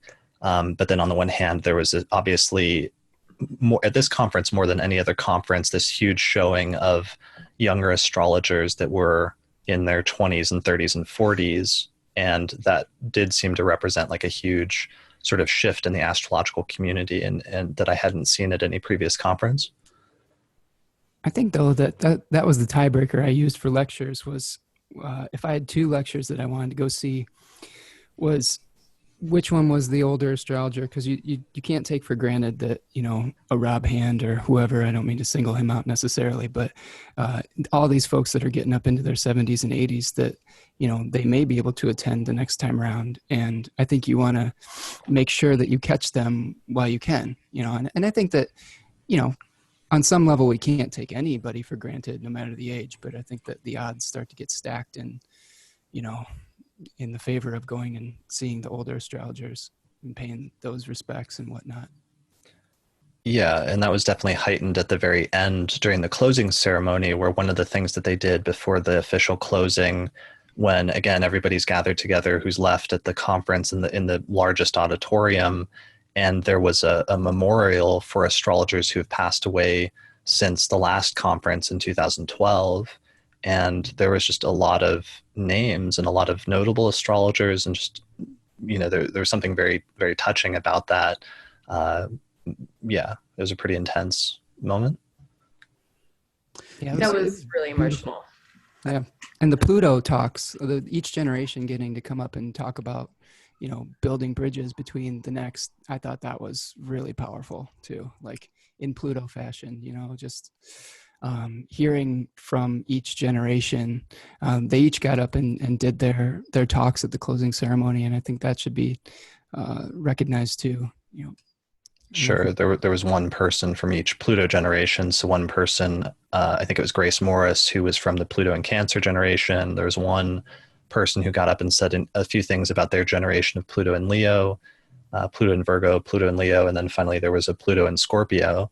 And yeah, that was a really striking moment, because it did give you this sense of like continuity in the astrological tradition, and this real sense of being part of an actual tradition or lineage that was being carried on as a result of everybody showing up there and being in person and having that shared moment.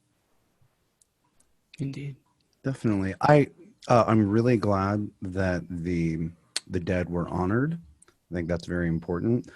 I personally think it could be a little bit more celebratory of life. I felt like the framing of it was, look at what we've lost, and that's a part of it. But, you know, many funerary traditions are more celebratory, and I'd like to celebrate who people were and what they did, that we got them at all, that the world, you know, got to have them for a while.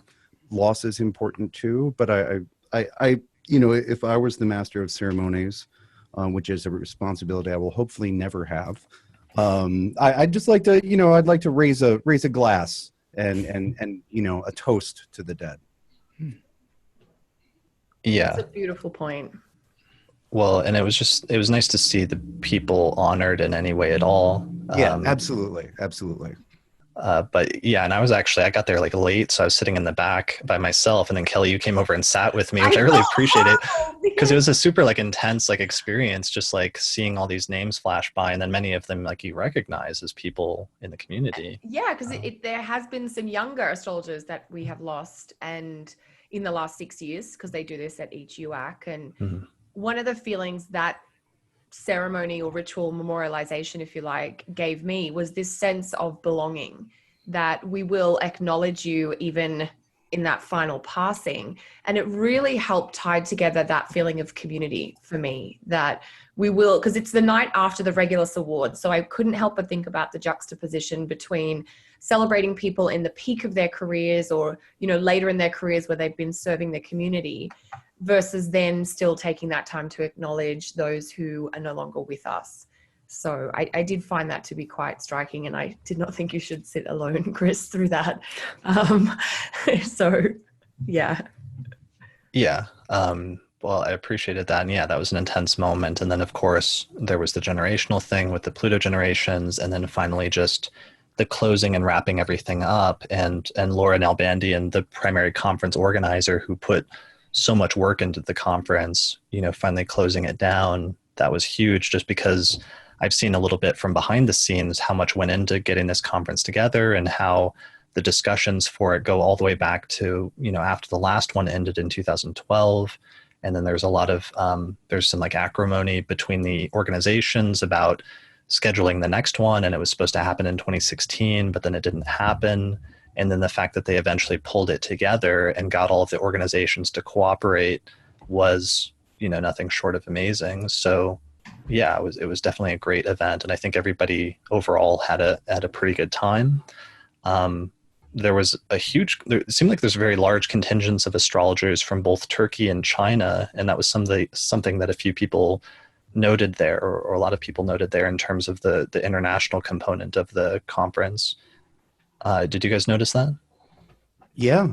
I in particular noticed the Turkish contingent. I think on the first or second night, I think it was the first night, I ended up speaking briefly with Barish Ilan, whose work I've followed online. I was really excited. She's done a bunch of really interesting stuff about astrology during the Ottoman phase. Because, we have a tendency to stop talking about astrology in the Middle East after it skipped, or after the transmission finally gets astrology to Western Europe. But they continue doing astrology. And it's been a little Eurocentric of the researchers to just be like, well, that's not important anymore because now it's in Europe. But it was still happening during the Ottoman years. And so I think she's providing us a very valuable contribution. Yeah, and the three main teachers in Turkey, I know there's many, but it seems like there's three main schools that are really doing a lot to promote, and all three of them were there giving talks, which was, Barish Ilhan, who you just mentioned. There was also Oner Dozer, and then Hakan Kirklagu, who's another, great teacher from Turkey. And a lot of their students and associates came over. So it was cool to meet a lot of them in person. Are there other major things? I feel like there might be other major things that we're forgetting or glossing over. Did you guys have any other major thoughts or like takeaways from the conference? I mean, as a first-time person, just not to take it for granted. I think that it is a special thing to be able to get that amount of people who are on a similar wavelength together. And it doesn't happen all the time. And it really is very important to get face-to-face with your tribe or whatnot, or people that understand you. I mean, I don't want to get too tribalistic about things, but I think as astrologers, we spend a lot of times isolated and not being able to, always having to censor ourselves. And I think that not having to do that for a week and making those connections and building that community was something that isn't replicated every day. And that's something I've tried to carry over into coming back to my own community. I took that AFAN roundtable seriously, and we've started our own kind of astrology group here in Southeast Michigan with some younger folks, and going to be meeting up with them pretty soon here. And I think that's carrying that spirit over and getting involved. I think that one of the things you guys kept saying on your podcast was, how do you get involved and contribute what you have to offer? I think everybody has something a little bit different to offer. And maybe like for me personally, maybe I don't have the decades of historical research or whatnot, but one of the things that I feel like I am good at is bringing people together. And I tried to offer that, and validate and affirm and bring my enthusiasm. And I think, getting involved in your own local conferences too. That's something I was doing when I got back home to Michigan. We were talking about the Great Lakes Astrology Conference, which happens in my city. And there was some, you and I talked a little bit about what could be improved with that, or how that is going. And so I reached out to them and doing social media for them and trying to put them on the map and whatnot. And I think that's something that everybody should try to take to heart, is if you see something that needs to happen, speak up and get involved, especially in the astrological community, because, I think no one's going to do it if you don't, I think that's one of the things that I really took from that. Yeah, definitely. There's a tremendous amount of work that needs to be done, and events like this often only take place through the efforts of volunteers and astrologers banding together and devoting some time towards help making community events happen. So I was hoping that one of the takeaways that people had from the conference, because a lot of people leave these conferences like energized and wanting to do something with that, and that people, I'm excited to see people like yourself, Spencer, who are then channeling that into some of their local communities, like connecting with local astrology groups or starting local astrology groups, or helping to get involved in promoting or planning local astrology meetings or conferences or what have you, like you're doing with the Great Lakes Astrology Conference. Austin and Kelly and I are trying to channel that a little bit into possibly doing our own event here in the near future. But also the astrological organizations need volunteers. I mean, they need board members who spend years helping to plan events like this, and that's the only way that things like this happen. So I'm hoping that some of the newer generations of astrologers who are coming in now and having some of these experiences do get involved and start to help out, because that's the only way that we're going to continue to be able to have events like this, as some of the older generations sort of take a step back and some of the newer ones hopefully step up. Well, and integrating the younger community too. I mean, I just have one final plug, if I'm allowed. I spoke with the organizers of the Great Lakes Astrology Conference, Richard Weber, who runs the conference. And this is taking place on July 12th through the 16th in Ann Arbor. And I was able to negotiate with him a discount for members of the AYA and AFAN. So if you're a member of the Association for Young Astrologers and the Association for Astrological Networking, you can call Richard and get a $100 discount off the cost of the conference. So making it accessible for young people too, I think, is really important. And one of the takeaways that I'm trying to help is at the end of the day, my motivation is I want to see all my friends again, and see everybody and make it a place that people want to come to, and recapture a little bit of that feeling that we had at UAC, in our local areas too. Yeah, definitely. And that's exciting to me. I'm glad people are doing that and getting involved at this stage. So, well, and to speak to a similar connected point, one of the things that I hope people the attendees came away from UAC with is the sense that it's totally worth it to go through all of the time, money, and expense to actually get together in person. The internet does not, it's not a replacement for physical co-presence. It's just not. Right. Yeah, and that was something I was nervous about and excited that many people who heard about because we promoted it and mentioned and like hyped up the conference so much.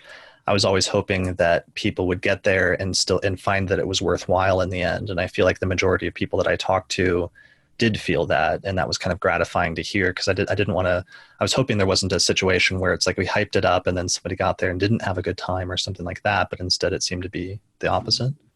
Yeah, one of the things on that line that I experienced, and I wonder if other people experienced too, is that I saw like the little frictive bits, the little nodes of internet contention that breed very easily in that alienated environment. It wasn't just that beef got squashed at UAC, it's just a lot of beef just dissolved. Like it's not real when you're around people and speaking to them rather than keyboarding. And it's not that I have huge beef with people or at all, but I just saw like it was like the people who didn't know how to connect or thought they were on opposing teams on Facebook just kind of were together. There was this dissolution, I think, of a fair amount of unnecessary friction within the community. Sure. I mean, there was opportunity for that, definitely more than there can be at any other time, because you're literally like in a hotel with the same people for like a week. And while you can avoid each other, sometimes you can't. You're going to be like in the same room. So in some instances, like when I had things like that, I would just try to confront it head on by like going up and saying, we have stuff to talk about. Why don't we hash it out? And so I actually had a very long discussion with Glenn Perry in the bar in the middle of the hotel one night, where there was like 100 people's eyes like on me for the entirety of this conversation. It was very awkward, but very productive. Yeah, I was one of those people watching. We were making up what you and Glenn might say. We're all three of you basically watching from around. Filling in the conversation. So Chris says this, and then, I think, anyway. Well, it was weird because you guys were sitting at this like heightened table in the center of the lobby area. I mean, you couldn't, and then as soon as you saw who was talking, it was like, okay, well, we can't interrupt this conversation, knowing some of the backstory. But we can gawk. Gawking for sure. Oh, sorry, Austin, I think I spoke over you there. Oh, no. It's gossip in the lunchroom, but it was entertaining. And, I think you carried yourself really well. You had a couple of those conversations that week, I think. I think you and Wade went back and forth a little bit on some stuff. But I think at the end of the day, you humanize the people that you're discussing the ideas with. And I think it's connecting, that heart center with the intellectual nature of things too. I think that's really important. I mean, at the end of the day, these people are human beings, and relating on their shared humanity and love for astrology rather than the things that the technical kind of details that divide us. And in being able to raise those issues in a respectful manner and in a way where you're sharing a meal together and like looking each other in the eye and things like that can't be discounted. I think if more of our conflicts were resolved over a meal, I think we'd all get along a lot better sometimes, Yeah, I mean, like you were saying, Austin, I think it's easier for people to get into these like protracted, like abstract arguments with people that last for longer, and to forget the sort of humanity on both sides when you're just having like an internet argument that's lasting forever. Whereas at a conference, you realize you're talking with another individual, and sometimes that allows you to humanize the other person and maybe squash some of those beefs that you had other times in a unique and much quicker way than you might be able to otherwise. Yeah, the intensity, the amount that is transmitted in an in-person dialogue is just so much more than not everything is, how should we say, reduced to the written word. Right? We have the spoken word, which is more primal. And we have and we talked about this during the podcast, you have all the body language stuff and the person's energy. There's just so much more going on there. Definitely. Yeah. And so much that you are otherwise losing most of the time when you are communicating with other people online, even friends, or even because we're focusing on like debates or people that, you've had arguments with. But even the thing that people kept saying is, you were connecting with people, and I think you said something at one point, Austin, right? Like that's the other piece of you, or you've known the rest of the person. I was talking about meeting the rest of the person. Right. Yeah. Like there's somebody who I knew online was very outspoken and critical and sharp. And then I met him in person, and that's there too. But this person also had like a very soft, mellow, unobtrusive, like listening vibe to them. And it's like, oh, that's what it's like when they're not talking. Right. You don't know what someone's like when they're not talking on the internet, because all you get is the talk. Yeah. Yeah, and that's huge. And so you meet the rest of the person and then truly establish like connections with people, which in some instances will last for decades. So that's part of what we talked about in the podcast event in the last episode. So I guess we don't have to go into that too much more. But yeah, I hope that for a lot of people that attended, they got that experience and then can share it with others and can sort of validate some of what we've been saying over the past year in the build up to this conference about why meeting up in person still has an important component to it that you can't replicate by attending a webinar, or you can't replicate by just being in a Facebook discussion forum. But there is something legitimately valuable and unique about meeting up in person. And that's one of the reasons why these events are important, and people should try to attend them when they can. So yeah, it's worth the hassle. Good. Did you feel like it was worth it in the end, Spencer? Everything you had to go through to make it there? Oh, absolutely. It was a life-changing experience, probably a peak moment in my life so far. And I'm not, that's not hyperbole. I feel really like I had just very lucky, like you said, and the beneficiary of some very wonderful energy, but also just some welcoming energy from the community. I think that I felt people open their arms to me, and that was almost unexpected too. I didn't really expect that kind of reception from people, but it really gave me a lot of faith in the future of astrology and the friendships that we've made. I made a joke with one of my fellow AFAN scholarship winners, and I actually don't think it's a joke, but I was like, we were watching the Uranus return sash people walking around with the purple Uranus return sashes, and I was like, I want to see you walking around and us giving each other awards here with our Uranus return sashes. And it was like a pinky swear that we made between the two of us. And I'm gonna hold them to that. I was serious. So I think there's been lifelong friendships made, and that to me is the most important thing.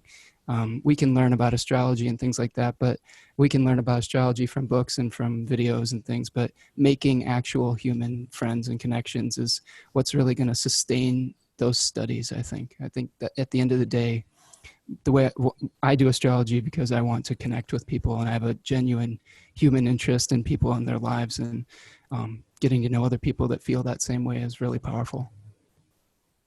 Yeah, definitely. And recreating that sense of lineage of, different generations of astrologers meeting up and like passing the torch from one generation to another.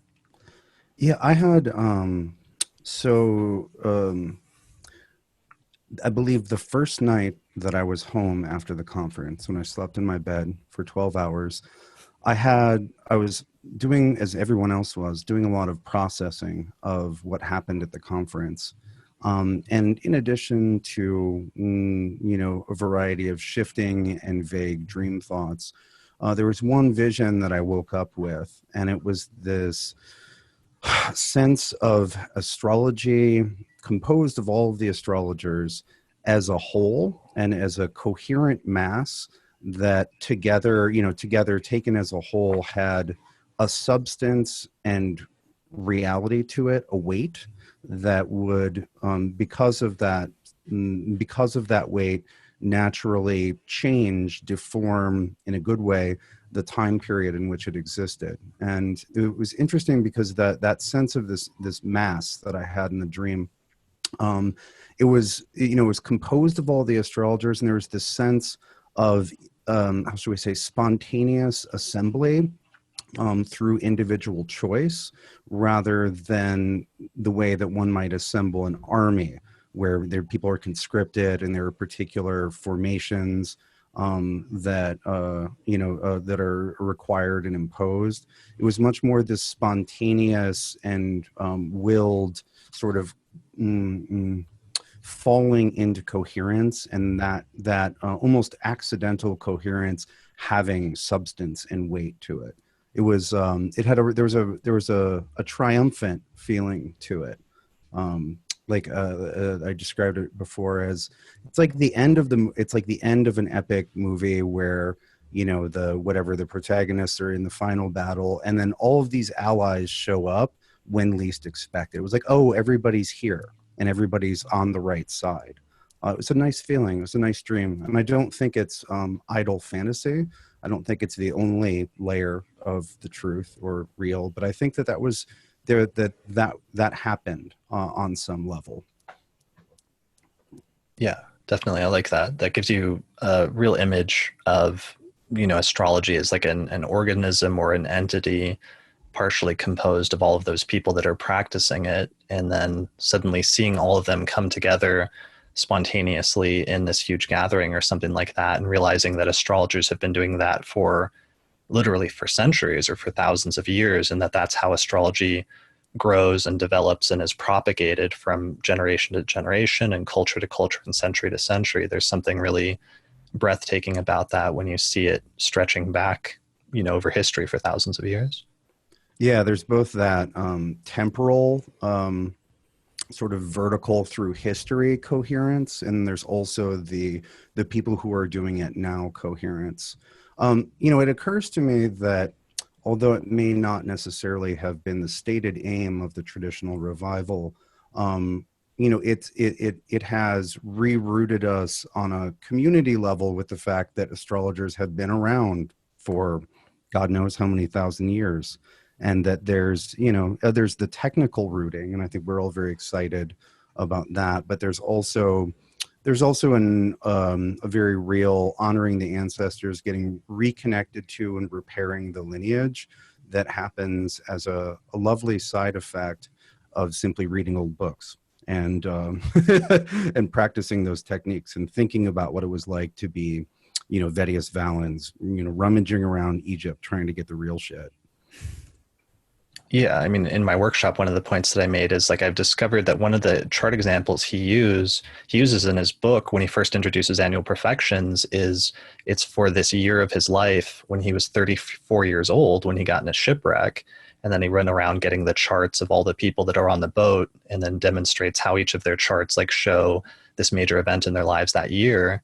But the realization that he was only 34 years old when this happened, and I'm 33, and you sort of imagine yourself in that position, and it's very sort of takes you back and makes you realize that astrologers have been doing many of the same things for thousands of years now, and that we're still very similar today and have many of the same impulses today as they did 2,000 years ago. And that applies to things like chart work or just studying astrology, but probably even many of the same dynamics that come up in terms of astrologers getting together at conferences and meeting and talking and connecting through their shared love of astrology. There's probably something that's run through the centuries that's the same or similar in terms of that as well. Yeah, and also some of the smack talk. You can see the eye rolls when you read Valens, and he's like, "Oh, some of these people and the way they do astrology, it's the worst." Or like Al Baruni, he's like, "Yeah, some people think this. That's not correct. Let me tell you how to do it right." There's it's slowed down and more textual, but that same contentious astrologers arguing to death tiny but crucial technical distinctions, that's not a new thing. Right. Yeah, totally. Human nature. Human nature. And yeah, human nature being the same or very similar for a very long time. All right. Did you have any final thoughts, Kelly, about the conference other than just needing to get some sleep still from it and recover? It's mostly my voice. I got this stupid cold that Laura had, or the air in the hotel. I don't know. Look, I think you guys have just made some really beautiful points. I think the word that keeps going over in my mind is the humanization of people, that even if you know them, I mean, I know you guys in person, that's how we met, that's how we ended up here, but we don't always get to see each other in the flesh, and there is that extra dimension. So I'm really just repeating what you guys have said, that is just a huge takeaway. And for me, I feel like the conference is sort of still ongoing because I attended very few lectures in person, but I have a list of almost a dozen lectures that I really want to hear the recordings of. So in some ways, it's like the ongoing UAC experience, because that's going to take me through the next couple of months just to, savor each of those and enjoy, still getting those insights from that wonderful event. Yeah, totally. I saw one person say that that's basically what they're going to be doing this summer, is listening to some of those lectures. And that was the only way I was able to not drive myself crazy trying to attend everything, was just knowing that I could get the recording afterwards and listen later and just kind of enjoy the experience while I was there. Yeah, definitely. Yeah. Cool. All right. Well, I think that might be a good note to end on. So thanks guys for joining me for this recap. I'm glad that we got a chance to do it once we all got a little bit of sleep, and I know we're still getting caught up, but yeah, I'm glad we were able to talk about and process some of what happened that week, because there was just so much that happened and I wasn't sure if we were going to be able to cover it all, but I think we were able to cover a lot of ground here. Absolutely. Yeah, I was excited to meet up with you all and kind of go over it and share my experience and compare notes, et cetera, et cetera. It was a wonderful experience, and so the idea of revisiting it sounded wonderful to me too. And thank you That's all for really just creating some space just for me here. It's a real honor. I have the utmost respect for all three of you, and you guys are doing unbelievable work and really reaching a lot of people. So I wouldn't have been at UAC if it wasn't for all three of you. So thank you for that. Awesome. Well, yeah, and thanks for sharing your perspective as somebody that was new through your eyes, and just watching your experience of the conference gave me a really interesting experience and perspective as somebody who had his first conference experience more than 13 or 14 years ago. It was interesting seeing, almost reliving that through your eyes, seeing you experience it for the first time. Yeah, it's what can I say? I just feel extraordinarily lucky, and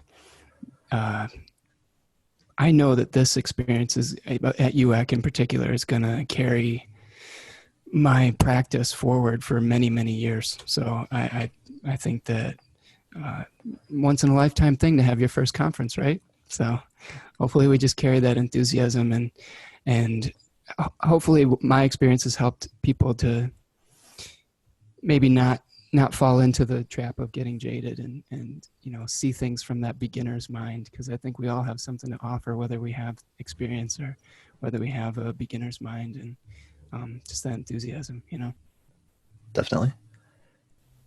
And and for those that weren't able to make it, there's going to be a lot of other conferences. There's already other conferences scheduled for this year. So I think SOTA is taking place sometime. What is that, like October, Kelly? October, yeah, in Buffalo, in New York. And actually, Barish and I are we're each giving one of the pre-conference workshops at that conference. So Nice. It's a smaller conference, so different scale to UAC, but I mean, their tagline is where you won't get lost in the crowd. And that it is smaller, so it's a little bit more intimate. So that's October. I think the GLAC conference is coming up in July in Michigan. July 12th through the 16th in Ann Arbor at the Holiday Inn out here. So we would welcome, there's still spots available, and we'd welcome people. I would love to see some of my UAC friends there. So sign up, and let's continue the good vibes. Awesome. And I know that Dennis Harness is hosting a Vedic Astrology Conference in Sedona sometime in October or November, I believe. And then I'm sure there's going to be, it hasn't been announced yet, but I'm sure there's going to be another Northwest Astrology Conference in Seattle probably next May, because that's usually when it is. Yes. And then NCGR have announced their conference for August of 2019. Oh, right. So NCGR is going to do a conference next year, and I believe they announced it's going to take place in Baltimore in August. Yeah, I'm hazy on exactly where. I wasn't sure if it was Philly or Baltimore, but it is on that side. Sure. Of the map. And then there's rumors about the ISAR, International Society for Astrological Research, is also planning a conference for 2020, and they're trying to choose, I think, between like Denver and Philadelphia. So maybe that's where I got Philly from. Yeah, the NCGR will have the details of that conference on their website already, because they were promoting it a little bit at UAC. Right. And then, of course, we're going to be talking about doing our own little mini conference event, potentially somewhere here in the near future. So if people are interested in attending that, please give us some feedback and let us know, and we'll definitely think about doing it. All right, guys. Well, thanks a lot for joining me today. I really appreciate it. I'm glad we got to have this recap and sort of process everything that happened, and I'm sure we're still going to be processing it for a while. But it was really fun to hang out with all of you guys last month, and I hope we meet up and do it again in the near future. Definitely. Yes. Thank you. Cool. All right. Well, thank you everyone for listening. Thanks to all of our patrons for your support of the podcast, because without that, I wouldn't be able to keep doing this 4 episodes each month. We wouldn't have been able to do the podcast event. And just thank you to everybody, of course, who attended that event, because it was a huge success, largely because of the people that came there to participate. So so thanks everyone for listening. If you listen to us on iTunes, make sure to give it a good rating to help other people find the podcast. And I think that's it for this episode. So thanks everyone for listening, and we'll see you next time.